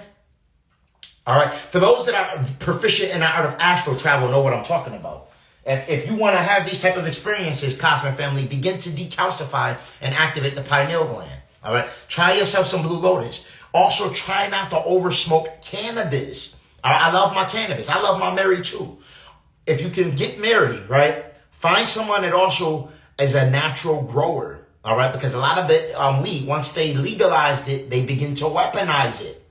All right. They begin to weaponize it with endocrine disruptors and mind forgetful agents. It's very important that you know that. All right. Now, weed has the ability, when it's natural, when it's organic, with no unnatural constituents, has the ability of actually allowing you to access the fourth circuit of the brain, which is the mammalian brain, that allows you to feel things kinesthetically, pretty much links you to the heart chakra, right? Which means, in essence, once you get to the fourth circuit, you begin to get to the point where you're more telepathic. All right. So the key to telepathy is empathy, feeling with the heart, having feelings and emotion. That's the key to us being more telepathic, is love, basically. Once we embody more love, this is why you can read your loved one's mind more, right? That person you close to, y'all damn near can read each other's mind, right? You ever walk, you thought about them and they ring your phone. All of those things are associated with kinesthetically feeling things based on the heart chakra resonance, right? So once we begin to envelop more love and get in that resonance, at that particular point in time, we're going to become more telepathic. All right? This is a fact, family. Somebody said they don't smoke weed. Big I say to you, peace and love to everybody, right? If you don't smoke cannabis, for those that do smoke or don't smoke, Blue Lotus is a good substitute. Blue Lotus is a good substitute. It contains a chemical substance called apomorphine that allows you to it creates activity in nuciferine, that creates activity in the prefrontal cortex of the brain. Well, somebody said, what would I recommend for chronic burping? I would recommend activated charcoal to remove the gas and the bloating in the stomach. The activated charcoal is going to be something that, and I have that on Holistic Remedies. Grab yourself a bottle of Wild Coal, link in bio. All right. Get yourself some activated charcoal. Also start drinking chlorophyll. That's a sign of just gas in your stomach, extra gas. The activated charcoal is gonna soak that up. All right. So when you do activated charcoal, also recommend consuming things like shilajit and sea moss, because too much of it can strip minerals. All right. So ormus is very essential for that. I have the ones that you can spray. All right. And this is also good for lucid dreaming and astral travel. All right. And it's something that's going to immediately, once you utilize the ormus, you're going to feel the extra energy after taking it within a week. And it does heal and lengthen telomeres as well as promote cellular regeneration. All right. So monatomic gold is also a very essential for trace mineral replacement. All right. Just for those that may have not known that. All right. I'm detoxing from parasites and I want to experience more. Do you know what good books to read? What are you trying to learn about? Is the question I have to ask. You know, it just depends on what your objective is in regards to what you're trying to ascertain and what additional information you want to learn. All right. But I'm writing a book right now that's going to be fire. I'm coming up with a book right now called The Hidden Superheroes. And I can't wait to present that to the collective because it's going to be fire. All right. And a lot of times I've been delving into the Akashic Records and coming back with more information to present something phenomenal for y'all. Uglier than anything you ever seen. Let's see. For some years, every time I smoked, I started seeing entities nobody else would see. And it made me look cuckoo. Is dreaming every day a good sign? Then the powers will arrive next. Now, here's the thing. In regards to your powers is associated with how you ascertain your powers is attributed to how you cleanse yourself, how you soak in the sun, how you utilize sound activation and all of that. right? When we talk about powers, we already have different powers now. Some have different types of powers, right? There's some that are already activating. One of my gifts is remote viewing and astral projection. All right, I can almost do it anytime I want, right? When I go to bed, I can pretty much leave my body in astral travel. If you watch Marvel, look into Marvel Comics right now, they'll tell you astral projection is one of the powers, all right? This is why they show 11 utilizing remote viewing and astral projection and they used to use remote viewing and astral projection in a Cold War. They used it for government espionage to spy on other countries. So once they seen that they can do that, this is when they said, oh, no, we can't have everybody astral traveling. We can't have everybody remote viewing. We have to start dumping chemtrails over these people. We have to start hitting them with endocrine disruptors. This is why they started doing that, because they didn't want everybody astral projecting and astral traveling and all of that, right? So, but in regards to dreams, yes, it's a sign that you're tapping into the fourth dimensional version of yourself. Dreaming every day is a sign that the pineal gland is decalcified, which is a sign that melanin is being produced in a healthy manner, which is the catalyst to activation of light code. So yes, dreaming, to answer your question, dreaming more frequent is a sign that your pineal gland is completely decalcified and functioning and active, which is a sign that you're pulling in more light photons and then a sign that your melanin is functioning at optimal level. All right. So yes, indeed, Cosmic Family. Now, somebody said, oh, let me see. Keep up the good work. Gratitude, Cosmic Family. I appreciate the love. Did you say Ormus? Can you talk more about that? This is Ormus. All right. Ormus is referred to as manna. This is what they were talking about in the Bible when they were talking about the bread of the gods and all of that. They were talking about manna because its ability to heal. All right. And now, typically, Ormus is in a powder substance. I have it available in a powder substance as well. All right. And what it does is it's, again, ORMS stands for orbitally rearranging monatomic element. All right. Another name for it is colloidal gold. And what it does is it actually has the ability of pretty much activating your cellular structure. There's a lot of attacks that are consistently done on our cells through, what's called sentient nanotechnology, the graphene oxide, smart dust. Any of the hantavirus, the COVID strains, are all meant to attack the DNA. So when you utilize things like Ormus, which is, again, an orbitally rearranging monatomic element, the nanotechnology has the ability on a molecular level to pretty much rewrite or undo some of the malnelevant attacks that are consistently thrown at us through horizontal gene transfer. Is basically what Ormus is. So this is something that I take consistently. I was flying every single time. I love flying in my dreams, family. And again, Ormus will activate the pineal. This is something that it's great for pineal activation. And again, I have this on Holistic Remedies, link in bio. I use it also, black maca root, Cosmic Family. This is great for libido. This is great, and the gods and goddesses can take this. All right. Black maca is going to amplify your libido. It's going to amplify your testosterone levels. Again, it's good for men and women. And it's going to be something that's going to also amplify muscle tone and definition. All right. If you're trying to trim up for the summer, you're trying to build more muscle, get yourself some black maca root. Now, when we talk about things like black maca root, this is very good for the endocrine system. It's very good for healing the pineal, the pituitary, and the hypothalamus because it's phenomenal for hormonal balance. All right. Another thing that I recommend for testosterone, ashwagandha. All right. KSM66 in particular is the best form of ashwagandha that you can use. All right. Primarily because it's from the root and the leaves. When you see regular ashwagandha, it's just from the leaves. Whenever you see that KSM66, this means that it's the root and the leaves, and it's an adaptogenic. It raises testosterone, lowers cortisol levels. Pretty much, it's a mood stabilizer. All right, in essence. But just to backtrack back to black maca, this is going to be something that I recommend for all of the atrazine, glyphosate, and paraquat, which are endocrine disruptors. All right, that they use. Now, I made a video and I talked about this. This isn't to offend anyone. But what if I told you that these deletes have the ability of even creating things like homosexuality? What if I told you that? What if I told you that they utilize chemical constituents through a company called Sinochem, which is stationed in China, and they study with the harsh endocrine disruptors on frogs first. And once they seen that the frogs were converting the frogs from male to female, then they knew that it will work on us because frogs have the most sensitive endocrine systems in nature. All right. So not only were they converting to they had male frogs actually lusting after other male frogs, and that doesn't happen generally in nature. Now, again, this is something that was a chemical component, and this is why some people say, well, animals are like that too. Animals do it. It's not natural. Animals do it too because they're also most of the animals that are consuming the vegetation are consuming endocrine disruptors. So you're getting cats and dogs that are even looking at the same gender. This is all done by people like Bill Gates and some of these other draconians. All right. And so when we utilize things like black macaroon or fenugreek or shiitake, this balances the hormonal system to ensure the endocrine system is functioning at optimal level. All right. So black macaroon is something that I also recommend to combat their deceptive attacks.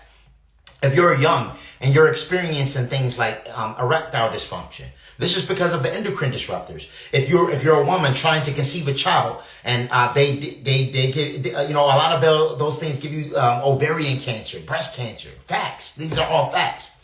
All right. But I told you that if you were consistently utilizing things like black seed oil, I'll say allegedly for this app, have been known, we'll say allegedly again, to combat multiple types of cancer, sarcoma, melanoma, leukemia, etc. All right. Black seed oil. I was able to heal my goddess father in stage 4 cancer. I was able to heal him of it. All right. Every time he went back to the hospital, they noticed that less cancer is in his system. All right. First, he had cancer in his bones. He had cancer in his pelvis. He had cancer in his lungs. He had cancer in multiple organs and everything. Right, family? So what I had him do is I had him actually utilize Detox 19, all right, the zeolite. I had him run a parasite cleanse because most disease is parasitic in nature. So we use black walnut, sweet wormwood, whole cloves in conjunction with Detox 19. And I also put them on cat's claw, all right. Moringa is something that's phenomenal, all right. Moringa is something I highly recommend consuming. I put them on oil of oregano, all right. And I put them on black seed oil. And I also told them to fast. All right.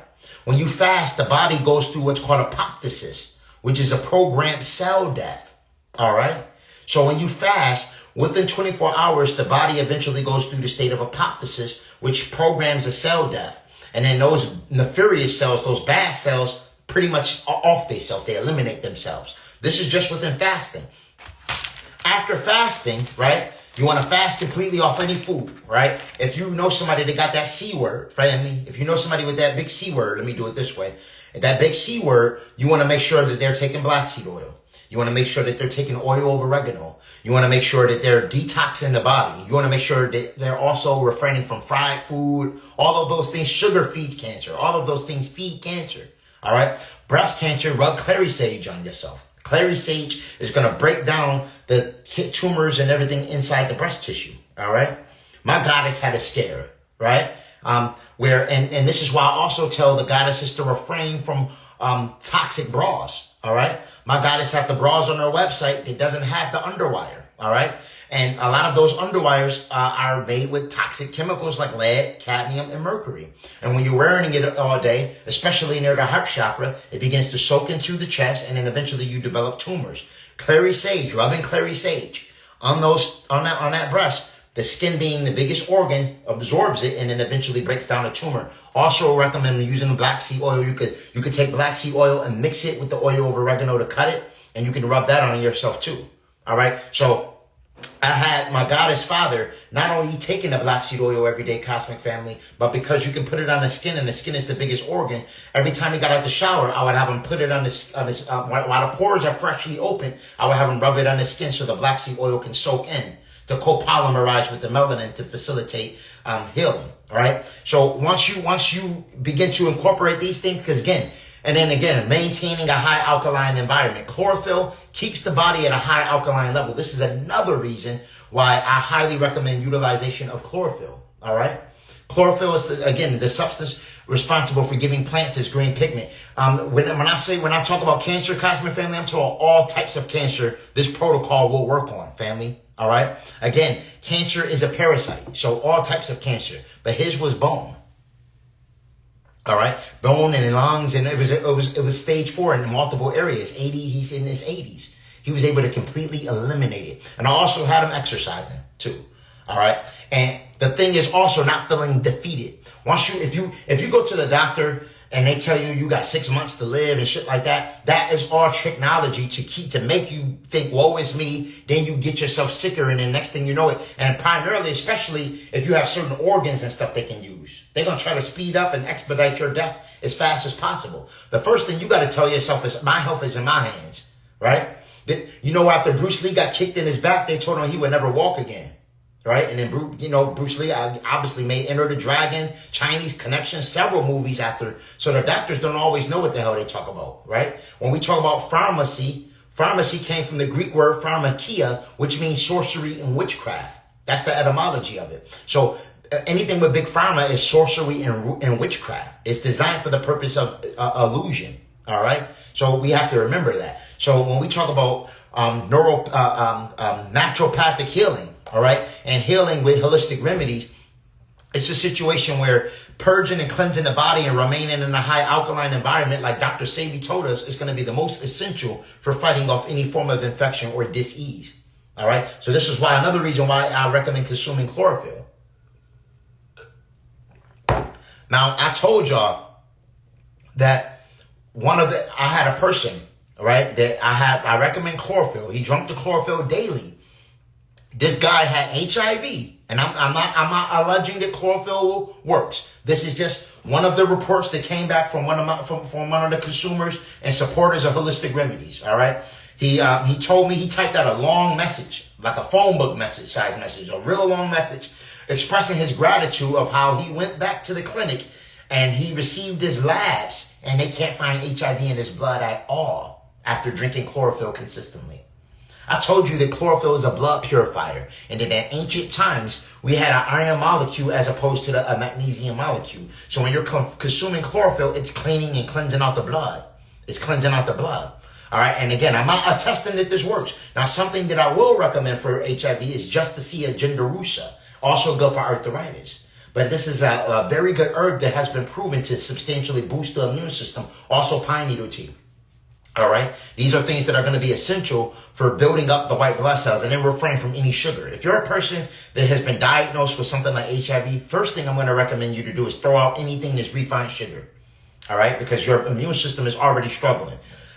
You want to get rid of any sugar. All right. You only want to eat things like agave and honey. You want to refrain from or raw sugar cane. But I wouldn't even eat that. I will refrain from sugar for a month straight. I will refrain from anything. Now, the body needs natural sugars, right?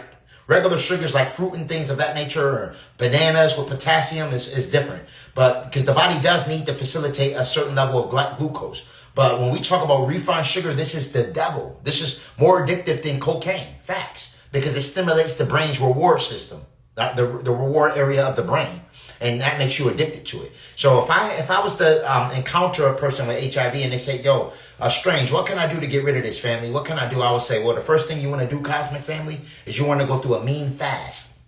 You want to get rid of anything fried. You want to get rid of any sugar, and you want to consume large amounts of chlorophyll. All right. And the second thing you want to do is you want to actually incorporate more teas. You want to blend them and steep them. All right. You want to utilize things like black seed oil of oregano, and then you want to utilize Justicia genderusa tea.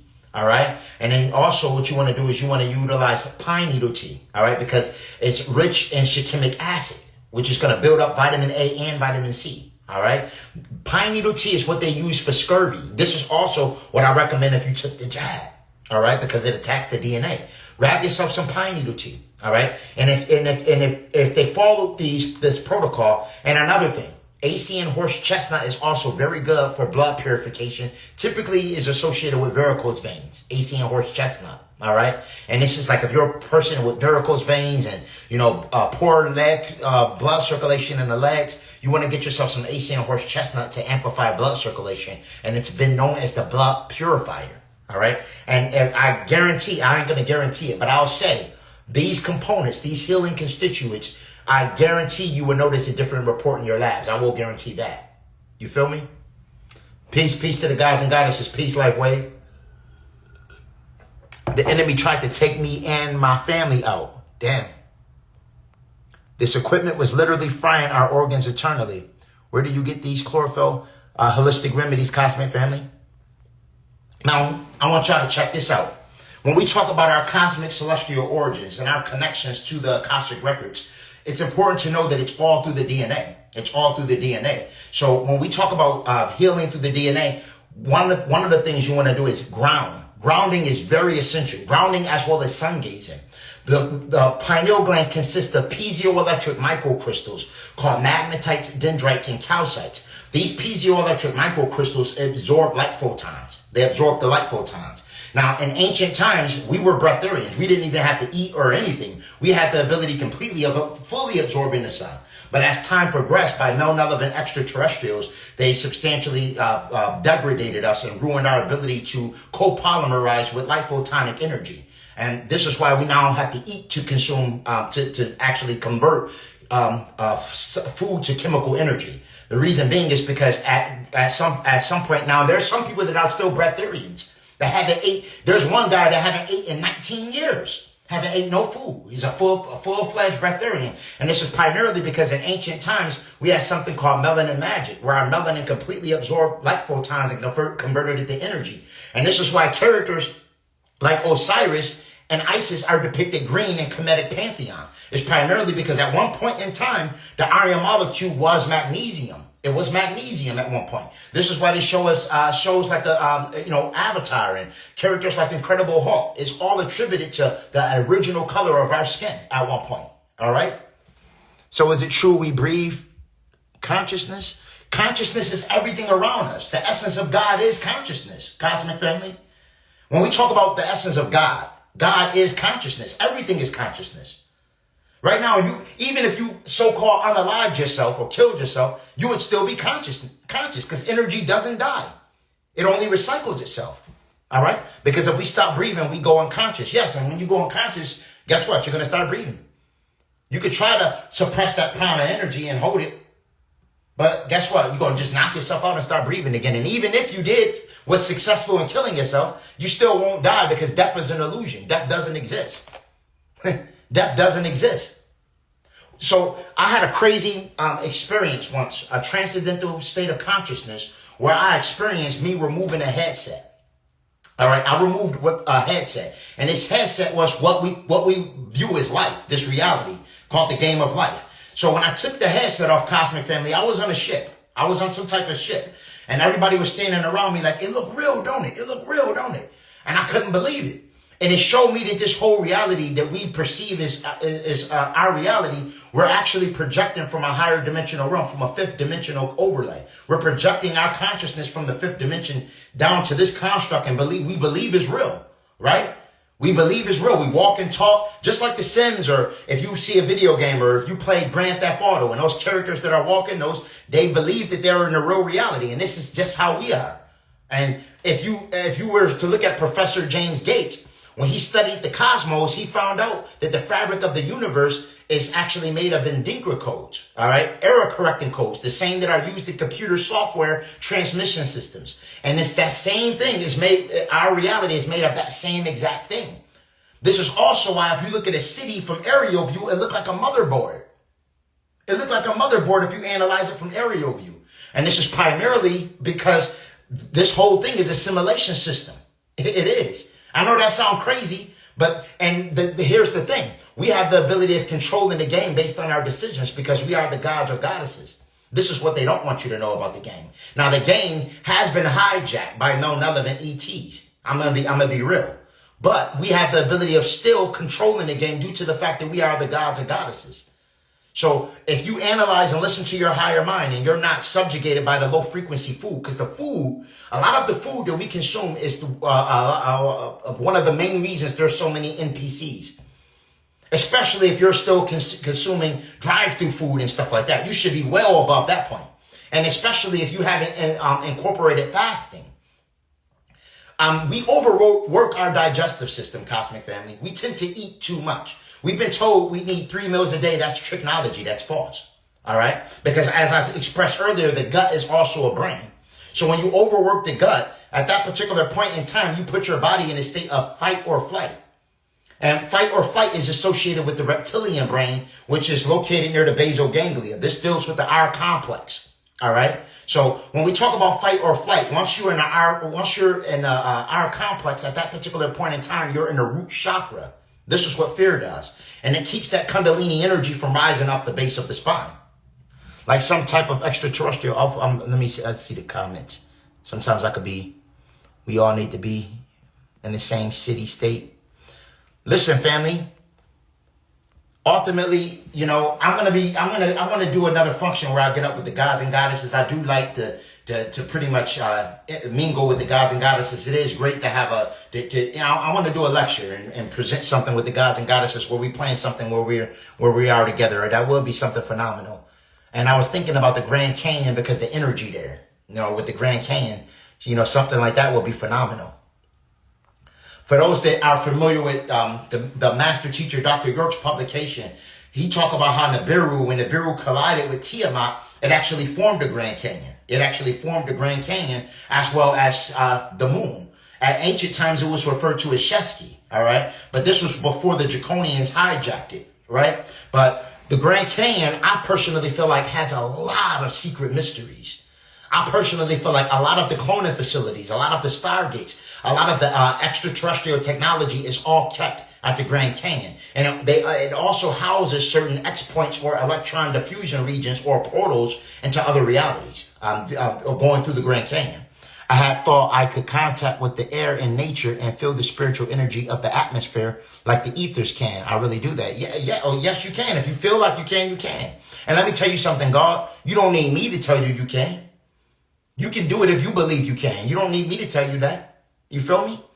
It's important to know that. It's important to know that you are the God or goddess that you've been looking for this whole time. And you don't need nobody to tell you what your power is. What's really going on with the kids missing. I personally feel like a lot of the kids are utilized for adrenochrome facilities as well as for the purpose of facilitating super AI.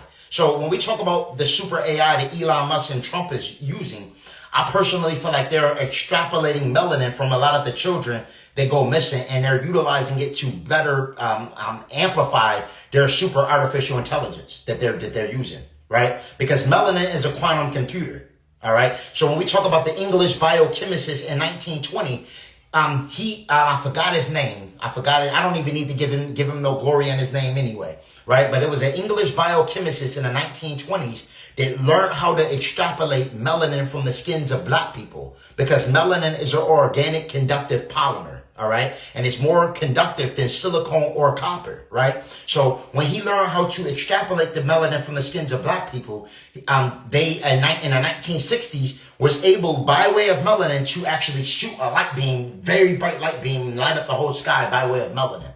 This is when they realized how powerful melanin is. This is why melanin is worth more than gold. All right.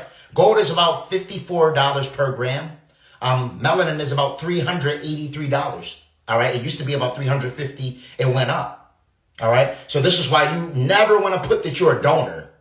All right. In your wallet or anything like that, because they're not going to let you live. If you put you a donor, especially if you're a 9 ether, you're not going to make it. They're going to take your organs. They're going to extrapolate your skin. They're going to do everything because melanin houses so many different powerful components. So never specify that you're an organ donor. All right, for real. Yeah, because again, they won't. If you put you're an organ donor and you're not ether, you can be alive. They're gonna make sure they take you out because your organs is worth so much on the black market. And again, melanin is worth $383 a gram. All right. So when we talk about the sophisticated super AI, this ain't like your Chat GPT or Grok.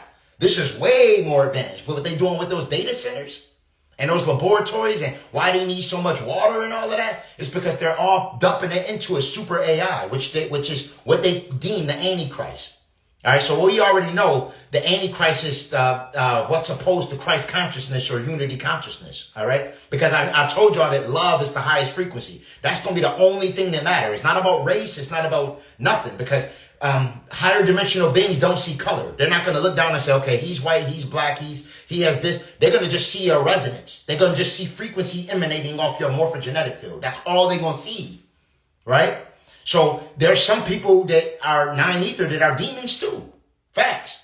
All right. So it's all about the resonance and the frequency that you vibrated in reference to transcending into the fifth world, like what the Hopis talked about. moving into the fifth world is all predicated on heart chakra resonance. This is why Dr. York talked about the green Ethereal cosmic energy. When he talked about Melchizedek, and he talked about the green Ethereal energy. This is associated with the heart chakra, cosmic family, and stepping into love due to the fact that the Aldebarians, the Melnullivan ETs can't handle the love frequency. I have the chlorophyll kit, the whole chlorophyll complex kit available on Holistic Remedies. That's very good, that I highly recommend. If you're not 9 ether, you will be eradicated. That's not true. With that mindset, you may be eradicated, cosmic family, because you have the same God complex that some of the Draconians have. I'm keeping it real. The same God complex that some of the Anunnaki had, that felt like they were more superior, is what you may have. I had that too. That's something that I had as well. I literally have been on these ships and seen extraterrestrials and been around different entities and seen some entities are blue, green, different colors, different shape. Once you are in those type of environments, then racism and judging a being based off the species is no longer something that's plausible, because there's so many different types of archetypes, and there's a lot of black devils. I'm gonna keep it real. A lot of the most crazy shit that happened to me from my own people. I grew up in the hood. I seen drive-bys. I seen kids get hit in drive-bys by black people. I seen people sell their own mother crack, right? You can't tell me they're not devils, right? So this is the thing.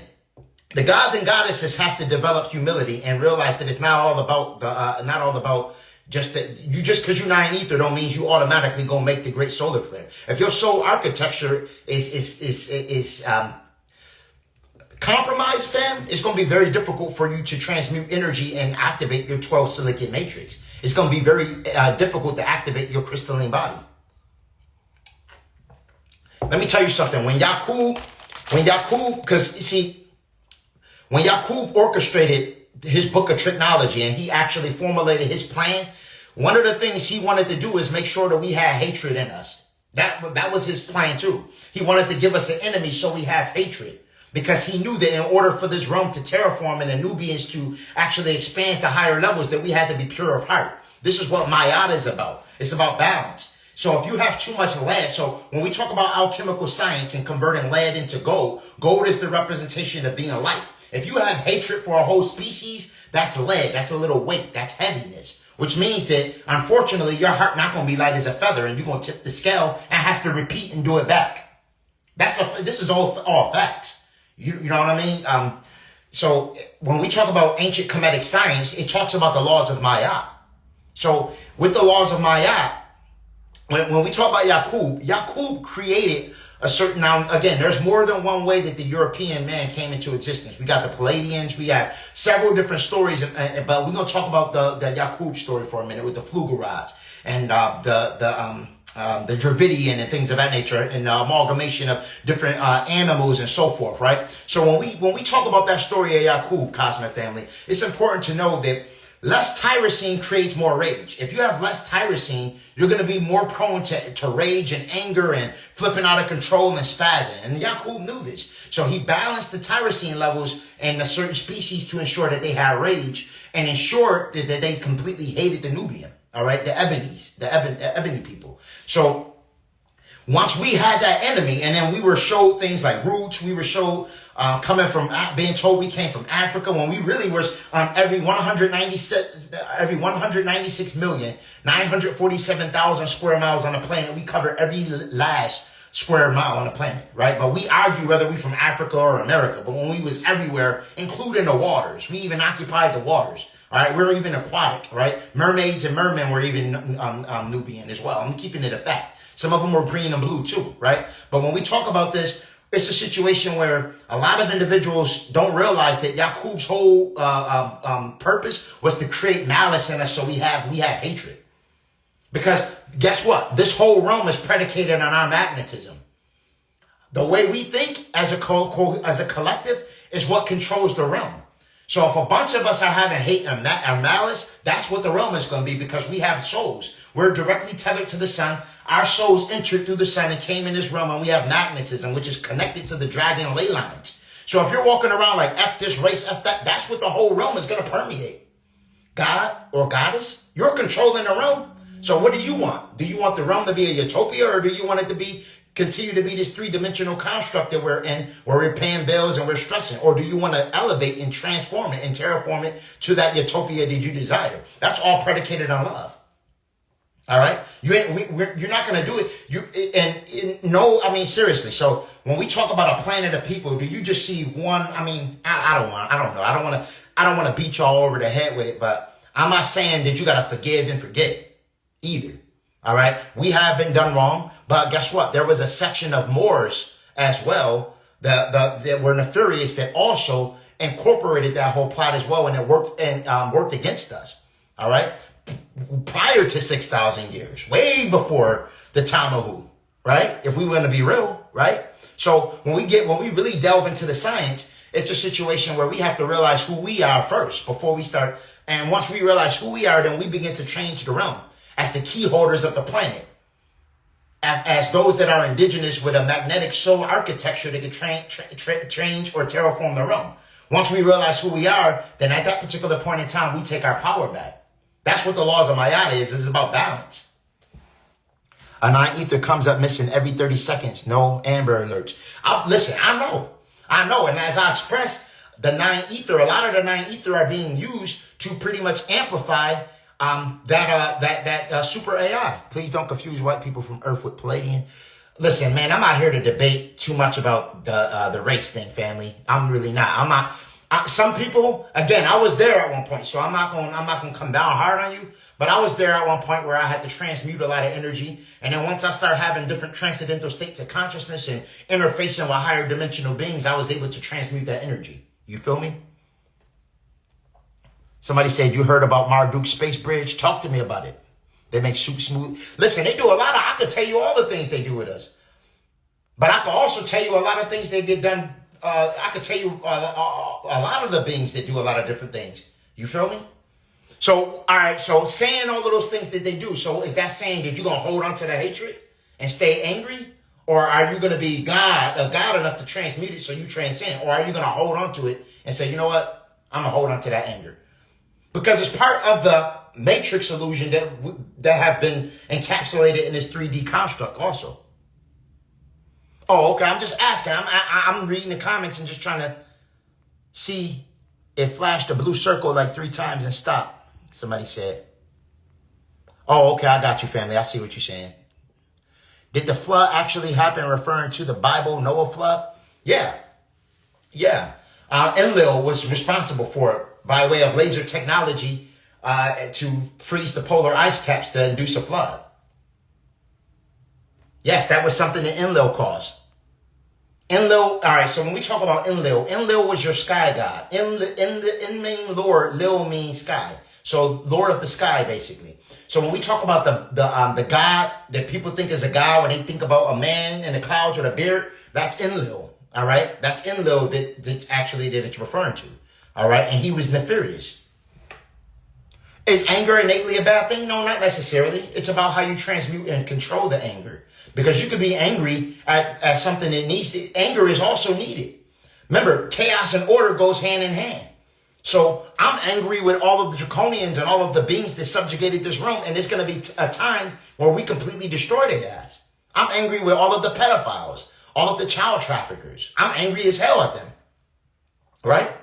I'm angry with anyone that's creating the Saturn moon matrix to perpetuate this illusion. I'm angry with the money system. All right? I'm angry with everything with this realm. The whole everything. So, no, it's not wrong being angry because I'm angry every day I wake up in this damn matrix. Right?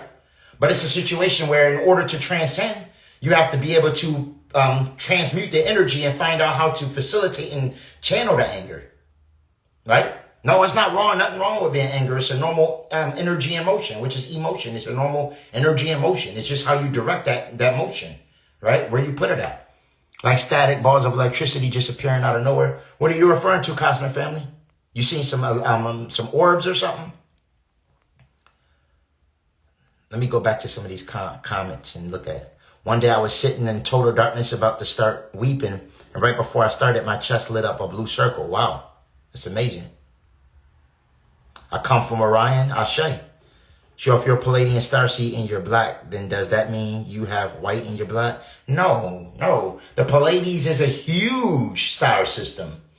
All right. And when we talk about some of the Procyons and some of the different beings, they were melanated with blonde hair and blue eyes too.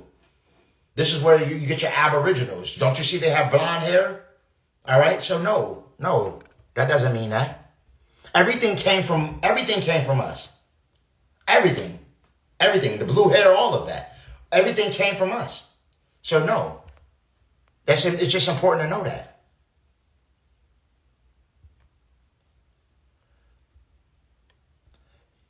Let's see here.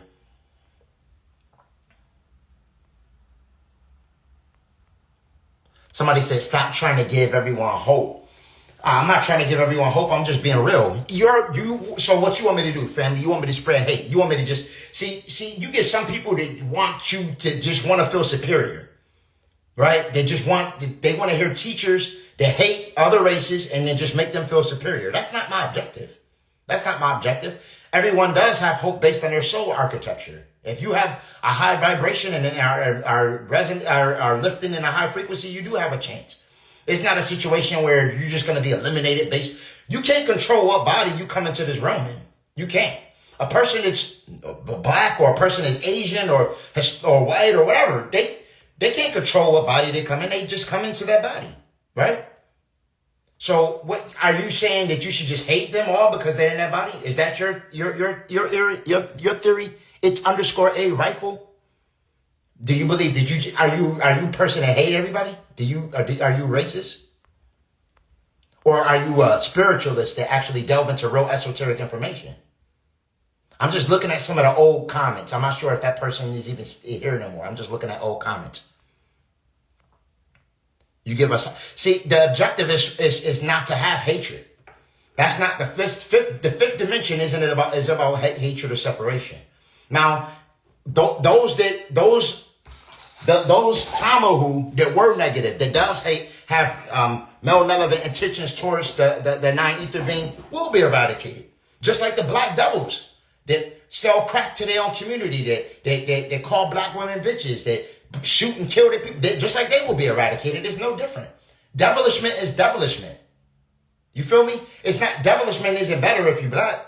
He black, so he could be a pedophile. He could do that. He could do all that because he nine ether, so he good. No, it's devilishment in all species. Duality exists in everything.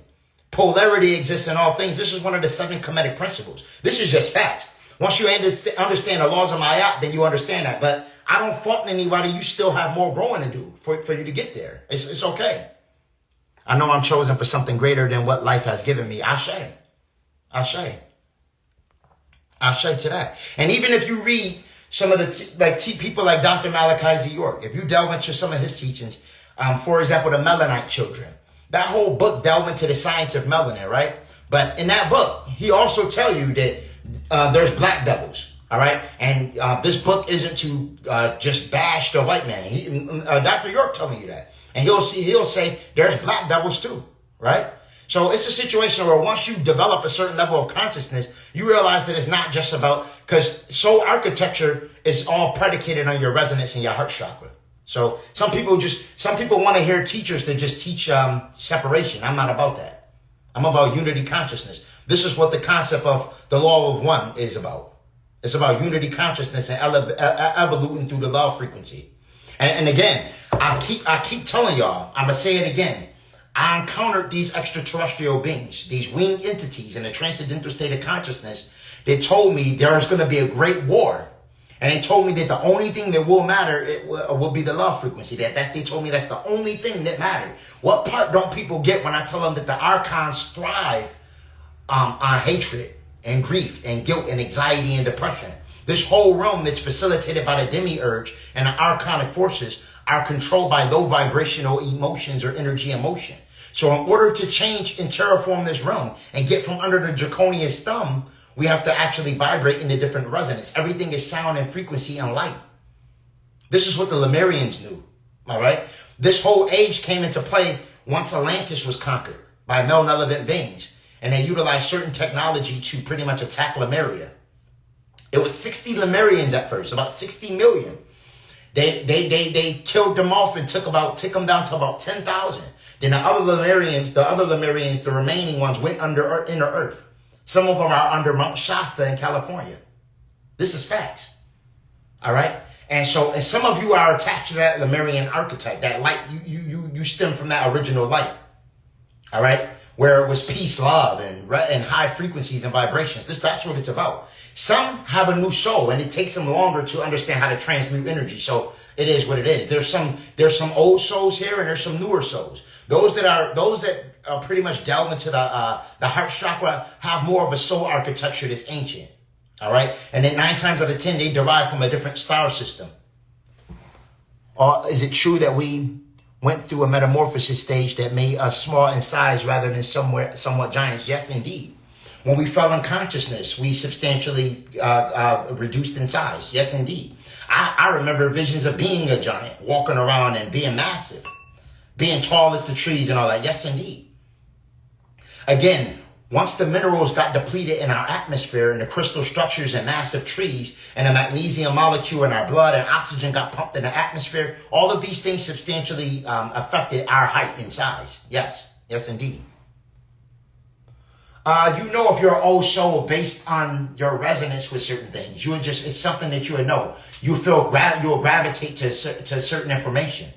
You know, newer souls tend to be a little bit more immature, a little bit more unforgiving, a little bit more tyrannical in a sense. But then, you got your ancient souls. You could tell that are from Lyran archetypes, or they have that essence where they are more, you could just feel that warm feeling from them. It's just, even with a new baby, you could tell a baby could come in and you can look at that baby and just look in their eyes, and by the way they act, their mannerisms, you can tell they're an old soul by the things they're into, by how they communicate, their level of intellect. All of those things can constitute whether you're an old soul or a new soul. For real. This is facts. How do you know which extraterrestrial species you belong to? By accessing your Akashic records. This is where transcendental states of consciousness come through meditation and things like lucid dreaming and remote viewing. Gives you the ability to access those states of consciousness. And then, you can then communicate with your spirit guides and things of that nature. There's times where I'll wake up and I'll be in between sleep and wake, and I have communicated with Basset. And I have heard a voice where it was speaking, and it sounded like a black woman voice. And then I seen her face, full-fledged cat face. She was all black, adorned in gold. A beautiful feline cat lady, but with a cat head, but with the body of a woman. And this is facts. You know what I mean? Once you begin to decalcify and activate the pineal gland and practice breathing and sitting and doing your own, I made you aware that just doing your ohms amplifies energy in a third eye chakra as well as the crown chakra by way of frequency and resonance. It also increases nitric oxide in the body by 15 times. This is why cows moo. Cows have a high level of nitric oxide in their blood by way of mooing and all that. This is the same thing. What if I told you that you can actually heal archon? You can eliminate archons in your morphogenetic field before they materialize into dis-ease by way of sound healing. By way of sound, crystal healing bows, DNA tuning forks, or doing your ohms. Now the ohm frequency is 136.1 hertz. All right. And it's said to be the elliptical orbit of the earth. All right. It's said to be the sound that resonated when this whole universe came into inception. All right. And according to some of Dr. York's publications, everything was actually called Om at one point. It was all called Om. I'm talking about the first Big Bang. The sun and everything was in this Om. And then when it exploded, it, according to certain publications, created the whole universe and everything in existence. And there was a Om. It reverberated at 136.1 hertz. All right. So this is why till this day that Om. Do it when you're stressed out next time. Next time you about to argue, or next time you get cut off in traffic, instead of reacting to anger, I want you, because your cortisol levels also cause disease. When cortisol levels raise because of anger and frustration, it also creates different ailments. So next time before you react to anger, do go Om. You probably can feel the vibration in you when I do it. Y'all probably can feel it just hearing me do it, right? So when you do it, imagine what it's doing for you. All right, just sitting outside in the sun. I like the sun gaze. Sun gazing is something that I highly recommend you incorporate more of. Grounding and sun gazing, and put your hands on the tree. The electromagnetic distribution is going to be something that's essential also for eradicating certain disease or ailments, because you naturally create more electrolysis just by touching the tree. All right, and then communicate with that tree. Talk to that tree. Trees are sentient. They're not just inanimate objects. They're alive and they're aware. And trust me when I tell you that the trees will join the Great War. The trees will sing and dance again. When you see shows like Guardians of the Galaxy, and you see characters like Groot, all right, or characters like Swamp Thing, this is predicated on how our trees used to function before the cosmic invasion. The planet was very magical. All right? When we talk about unicorns, when we talk about the Fae, when we talk about Bigfoot or Shaggies, all right, the planet was filled with magic. But then at some point, malevolent beings came into play, and they completely altered how our realm operates. All right? Now, a lot of you were here around that time that have epigenetic memory of it, but just forgot who you were. I'm gonna tell one of my ancient memories I remember, Cosmic Family, is I remember being on a beautiful land, right? And every once in a while, a woman we all refer to as the Great Mother would come, and she would talk to us. And all it was a head floating. She didn't have a body. It was just almost a huge head that would just sit there and talk to us. African woman, she would talk. And she would come out once in a while. We would all sit there and listen to her talk. I remember walking across the trees. We didn't have to walk on ground. Trees was different. They connected all out, and we could walk on the trees and stuff to travel. You wouldn't even have to touch the land. You could walk all on the trees and everything. All right? And the Great Mother, a woman would come, and she would give us information and everything like that. I remember this. I remember that. Some of you may remember. I could probably jog some of your memories just by bringing up some of these ancient memories that I remember. Some of you probably was there. All right? I recall seeing different, multiple moons, multiple suns. Rainbows, multiple rainbows, different colors that I can't even fathom in this reality. Different colors, all right. And when I astral travel, I still see the same thing. I astral travel frequently, right? This is why it's very important that you decalcify and activate the pineal. I made you aware that the pineal gland is the cosmic gateway and brain's antenna to higher dimensional realms. This is what CERN is trying to emulate. Again, this is why they put 666 inverted in their logo. The Large Hadron Collider is trying its best to emulate the pineal, because the pineal can take you to other realms and realities. All right? You could rip holes in space and time just through astral projection, just by breathing. Inhale through the nose, exhale through the mouth. When you astral project, Cosmic Family, if you try this tonight, if you drink your Blue Lotus tea or your mugwort, and you decide you want to astral travel, when you lay down, all right, I want you to inhale through the nose, exhale through the mouth, and I want you to lay completely still. Laying completely still is very important to have an outer body experience, all right? You want to ensure that there's no disruption in your electromagnetic field. You laying completely still. And as you lay there, eventually, you're going to start to feel lighter and lighter and lighter. Then imagine yourself projecting upward, and I'll just lift up and out of my body. Another thing you can do is something called the rope technique, where you can imagine pulling yourself out. The rolling technique, where you can be laying completely still and imagine rolling this way or rolling that way. Rolling, and then eventually you will roll up and out of your body. All right? Now, astral projection is nothing to fear. There's a silver energetic umbilical cord that's attached to your etheric body. And through astral traveling, you have the ability of seeing reality for what it really is. I'm talking about you. It's the funnest thing you will ever experience. One of the funnest things you will ever experience, family. Funner than any video game or anything you can do in this reality. I'm talking about, imagine flying at intense speeds, flying over water, going to ancient worlds. You can time travel. I mean, we're chrononauts. We exist in the past, present, and future all simultaneously. All right? So you can travel to any timeline you choose. All of this through astral travel. You feel me? And this is why they tried to calcify the pineal. And utilize bioengineered genetically modified organisms to to override your genetic sequence. All right? To prevent you from accessing that celestial cosmic epigenetic storage. That's their objective, Cosmic Family. This is facts. All right. So once you begin to no longer fear what religion, the religious constraints that have been put up, like them telling you to fear astral projection, them telling you things like it's demonic and, putting spookism around it. Once you begin to break those cycles, you begin to realize that you're multidimensional. Right? Did the unconditional love and peace I experienced, did that come from my higher self or the Holy Spirit?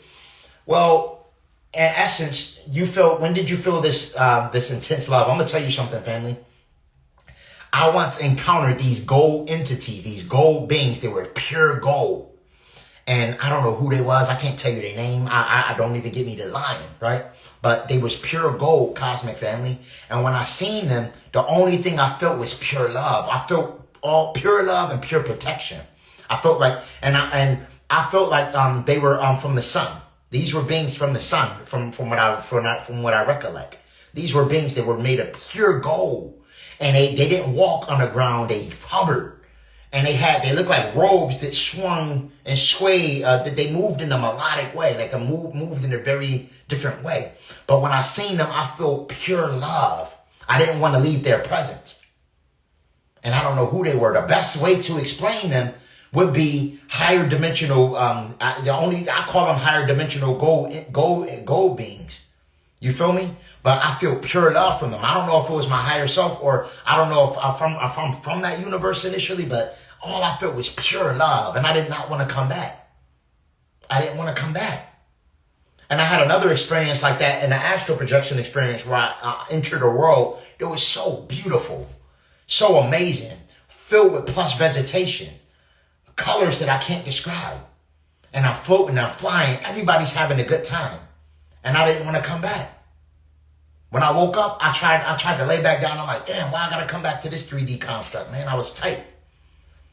But it's a situation where we are multidimensional beings. And guess what? Sometimes we have the ability of visiting our home planet. All right? This is why once you begin to decalcify and activate and all of those things and purge out parasites, and get to the point where you're fasting, not engorging yourself with food. Because oftentimes we overeat and we can't receive the transmission from our celestial star can. They can give you information and you can't get it if you're trying to digest food at the same time you're laying down. You're not going to get the message.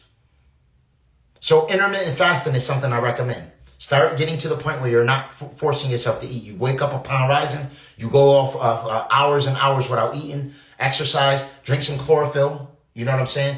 And get to the point where you're exercising too, if you can. Exercise. Put some exercise in. We have to get to the point where we're exercising too, Cosmic Family. Push-ups, pull-ups, squats, and whatever you can do. Don't become complacent. Move the body. Moving the body, especially squats. When you move the legs, being able to squat down and squat back up and move and train and doing like that is going to be something that keeps you youthful and keeps you vibrant.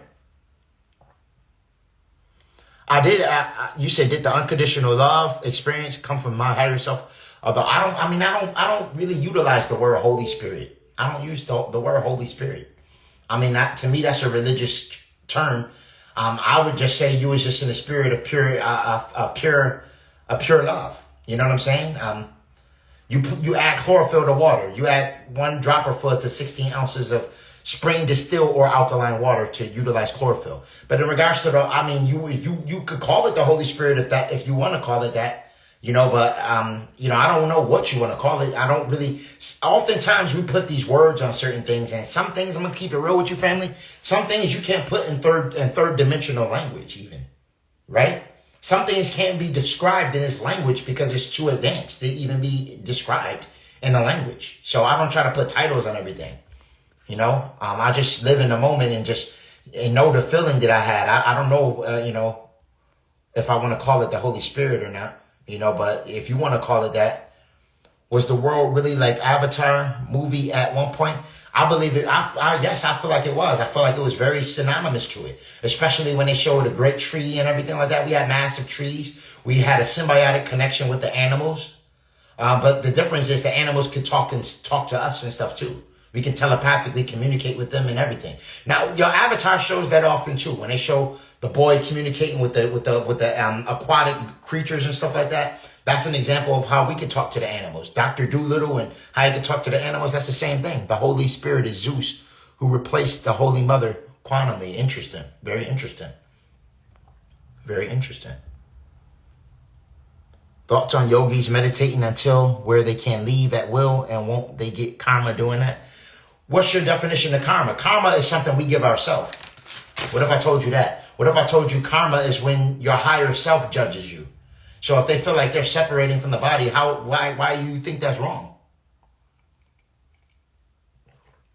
Meditating till you can leave at will, is nothing wrong with that. Well, how would you get karma from that? What's wrong with that? See, religion got some people in the chokehold where they believe it's wrong to leave the body when you leave the body every night.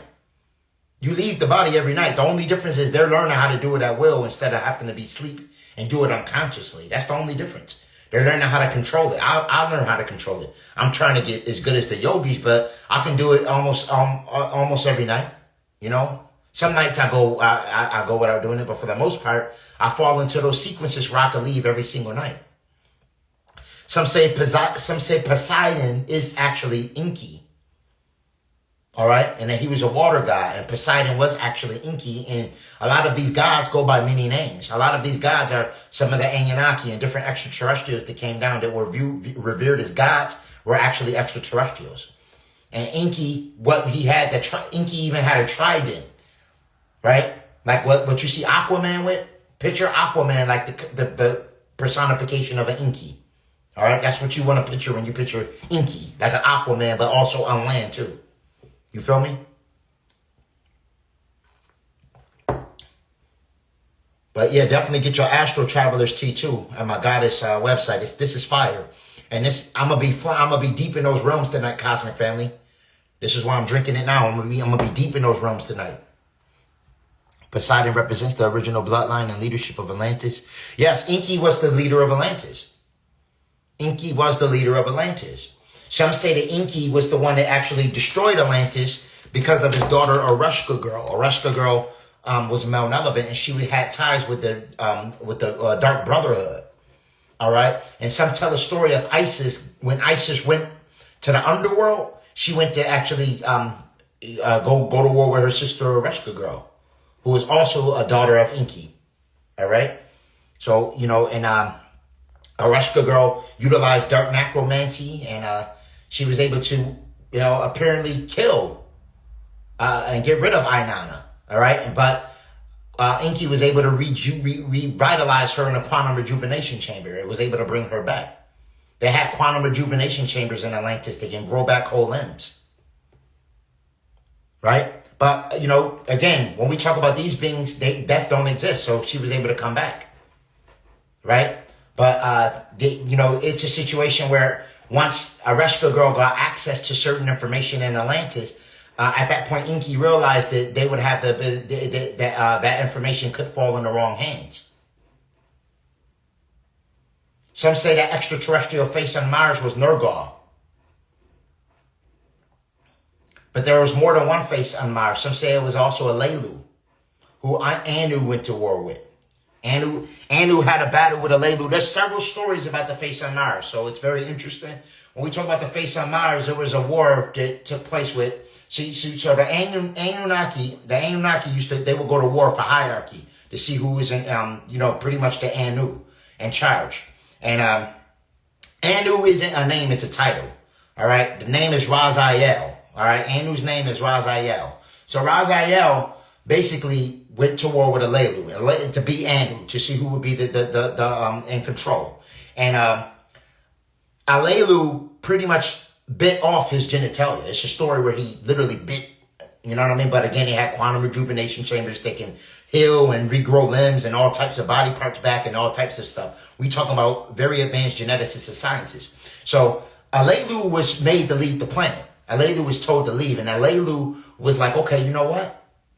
Since they made me leave, and I know Nibiru and Risk is in danger right now because of the atmosphere, I'm gonna go find the gold. And he found Tiamat, found his planet, came here, and then when he found his planet, he apparently found the gold. Because of that, they gifted Alelu and put his face on Mars, is what some say. to commemorate Alelu for finding the gold for them to heal that planet, for them to restore Nibiru or Risk or, the planet. Martian Manhunter Comics tells a lot of truth what happened on Mars through allegory. Very interesting. We know that they was going to Mars too. Credo Mutua talks a lot about Mars and how the Zulu people came from Mars before they came here. Mars was an inhabited planet at one point. All right. And then something happened on that planet. They call it the planet of wars. Maybe something happened with war where it caused it to be uninhabitable. Now, from what I heard, the interior portion of Mars is still being inhabited. Right? Just like Venus. The interior portion of Venus is being inhabited. There's certain stories, certain Venusians. We talk about Valiant Val Thor, who worked for the Pentagon. All right. He worked for the Pentagon. He landed in Virginia. Yeah, he landed in Virginia like in the 1950s, and he worked directly with the Pentagon. All right, and some say he had a meeting with Nixon and Eisenhower. Some say that Valiant Val Thor was there when Eisenhower met with the Nordics and told them not to trust them. You feel me? So there's a lot of stories when we talk about Venusians. Now it's said that the Venusians don't grow facial hair. All right. Now you look at Valiant Val Thor, he only had hair up to here, sideburns. He had no mustache, no beard. Right. But this is why I say that there's all Eurocentric people wasn't created from Yakub. Right. When we talk about different individuals that are less melanated, that have pheomelanin, the pheomelanin archetype, there's different ones cosmically too. You feel me? So, once you start to really analyze different extraterrestrials and get into UFOlogy, and you have transcendental states of consciousness where you experience different entities, you're going to realize that there's multiple different types of beings all throughout the cosmos. You have green Osiris Moors and jet darker Moors on Mars. Yes, when we talk about Marvin the Martian is the perfect example of that, big time, Bimby. Marvin the Martian was a Moor. If you look at Marvin the Martian, he wore Moor colors. And he was pitch black, right? Like this. All right?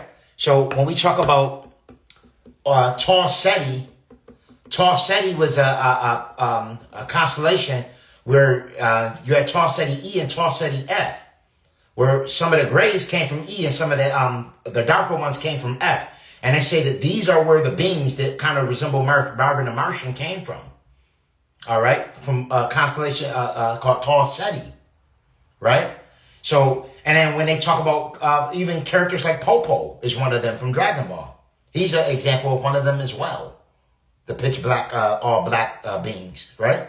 Popo will be one of them too. Piccolo is also dressed in Moorish attire, right? But he's green. He's more the green one that you made mention of.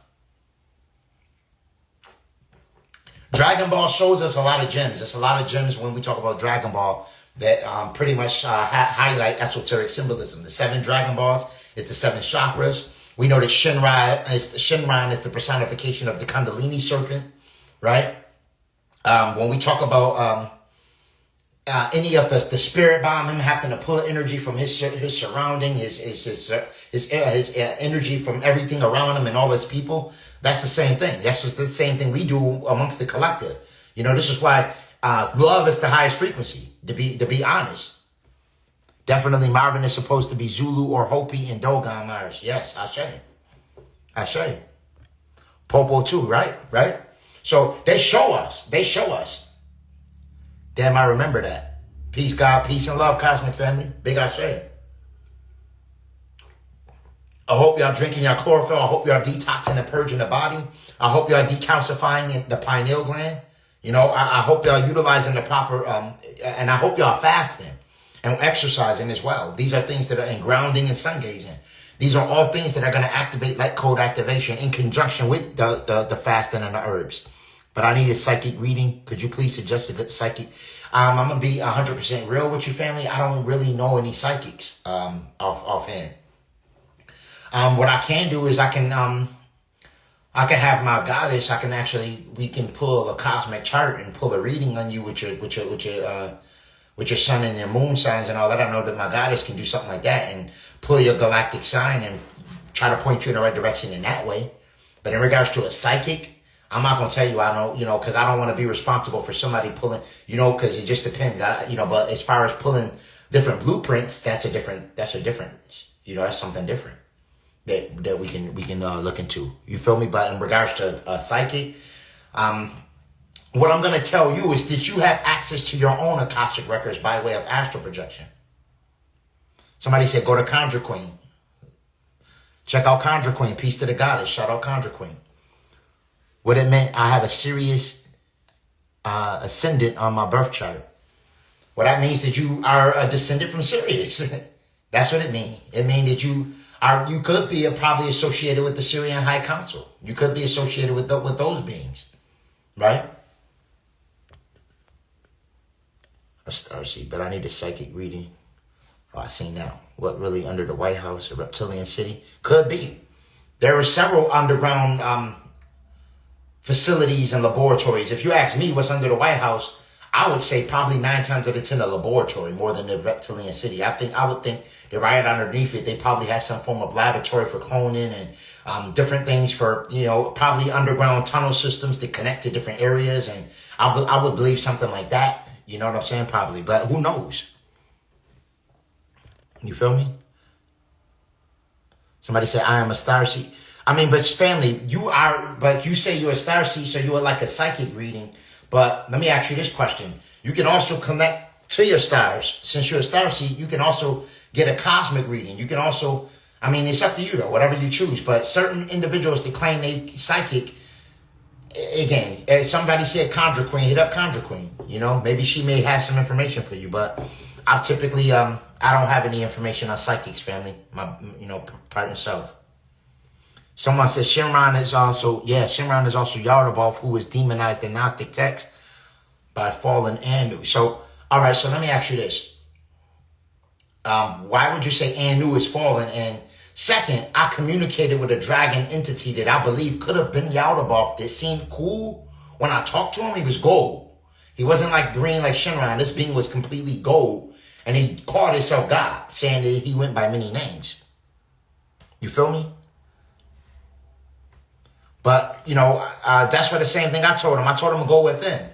I told him that since he is starseed, he has access to his own Akashic records by way of astral travel, remote viewing, or utilization of certain entheogens like mushrooms and things of that nature would allow you to break the fourth wall, right?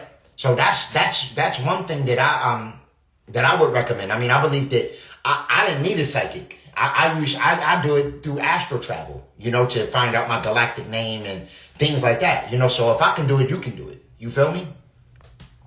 But in reference to Yaldabaoth, this is a being in a Gnostic text that actually is stated to have broken away from the primordial waters. When we talk about Sophia is the representation of the divine feminine, the primordial waters. And some allege that Yaldabaoth grew bored in this void, in the primordial waters, and broke free of the primordial waters, created the archons, and then created this reality, all right? Which is viewed as the demiurge, which is basically the essence of physicality, all right? And, again, you say he demonized him. Let me ask you this question, Big Ben Bimby. Why would you say, do you believe Yaldabaoth is a good character? Because you said he was demonized. Do you believe that he was just basically misinterpreted? Or do you believe that potentially he has... Yeah, I did meet him. I'm going to be honest. I met a gold dragon. And he said he went by many names. This was the same trip where I met winged entities that told me love is the highest frequency. Right after that particular incident, then I came face to face with this gold dragon. He said his name was Jehovah, Allah. He said names I didn't even know. But he said he was deemed God. And then after that, I started going on a rabbit hole. I started looking into the Bible. And when I was reading the Bible, I seen that God was depicted as a dragon about 7 times in the Bible. And then from there, I started going to even further. I started then going into the Gnostic text, and then I found out about Yaldabaoth. And I was like, wow. You know what I mean? So he said Shinran is just him in the vegetation manifest version. You have to go within, bro. I'm telling you, go watch Spiritual Soul. Sound like you... Yes, going within is the best way to find your answers, family. You don't need a psychic. Listen, I always tell everybody, occupy the past, present, and future timelines. You don't need a psychic to tell you what's going to happen in the future. You can astro travel there now. All right? Going inward, meditating, doing your own, silencing the mind. When I talk about silencing the mind, I mean quieting the mind down. And anytime you have because thinking is normal, all right? So it's impossible to not think. But what you want to do is you want to try to control the thinking by way of breathing, inhaling and exhale, and focusing on your breathing. Another way to pretty much try to anchor it is by doing the Om. So you go Om. You can kind of channel it by focusing on that vibratory resonance. And then as you do that more, you're going to start seeing swirling patterns, colors, portals. You have to face your fears too. Fear is the unknown. All right. So you may go through some things. You may see certain things that are outerworldly that you don't understand, but it's going to teach you more about yourself. Sometimes even when you see the scary faces, those are fragments of yourself, different unhealed parts of you that needs to be transmuted. All right. Sometimes when you close your eyes, if you see a face that look non-human or look crazy, what if I told you those are certain demons or certain parts of you that are attached and that may need healing? When you look at the Goetia, Goetia teaches about 72 angelic forces and 72 chaotic forces that we have in us. We have chaotic and angelic forces. So everything you see that looks scary, not necessarily is evil. Because what if I told you when the time comes, we're going to have the ability of also directing chaotic forces to eliminate the elites, to eliminate these elites, so-called elites, pardon yourself, these deletes. All right. We're going to have the ability of directing chaotic forces and angelic forces. They all exist within us and our epigenetic template. All right. So somebody asked me earlier, when I close my eyes, sometimes I see dark faces or I see evil looking faces. Those can be parts of you. Shadow aspects of you. We've been taught to fear and be scared of everything. So as soon as you see something, you'll be like, oh, the devil. None of that stuff. Listen, it's all about realizing that you are the god or goddess and then eliminating fear. Because anything, even if it looks scary, you got to realize energy doesn't die. It only recycles. And most archons thrive on fear. So if you are scared, don't give them any ashe. Have you checked what the Gnostic text say? They do demonize them. Remember, there was a civil war between the high priest of Anu. Enlil's Sumerian name is Satan. He is the planetary pirate, sky god. Yes, Enlil is. Now, let me check this. Let's delve into it. That's good that you mentioned that. So, yes, there was a war with the sons of Anu. And when they talk about the great dragon being hurled down, some say it was a draconian war, all right? Because some say that the sons of Anu also went to war with the Draco reptilian, all right? And then some of them, at one point, because Anu has a lot of technology. What a lot of people don't realize is the Riskians are very advanced technologically. Some of the most technologically advanced, period. All right, it's the Anunnaki, right? So when they went to war with the Draconians didn't win. All right, and a lot of the Draconians took refuge in inner portions of our planet. Now, this is a reptilian planet, so there are Tiamatians from this planet initially because this is a dragon planet. All right, so dragons and reptilians do exist on this planet, probably prior to us even getting here. This is facts because they're very ancient. All right, when it comes to those who seeded the planet, some of us have dragon and reptilian in us. Everyone on the planet has reptilian in them. This is why I tell you don't demonize them. Everybody has a reptilian brain.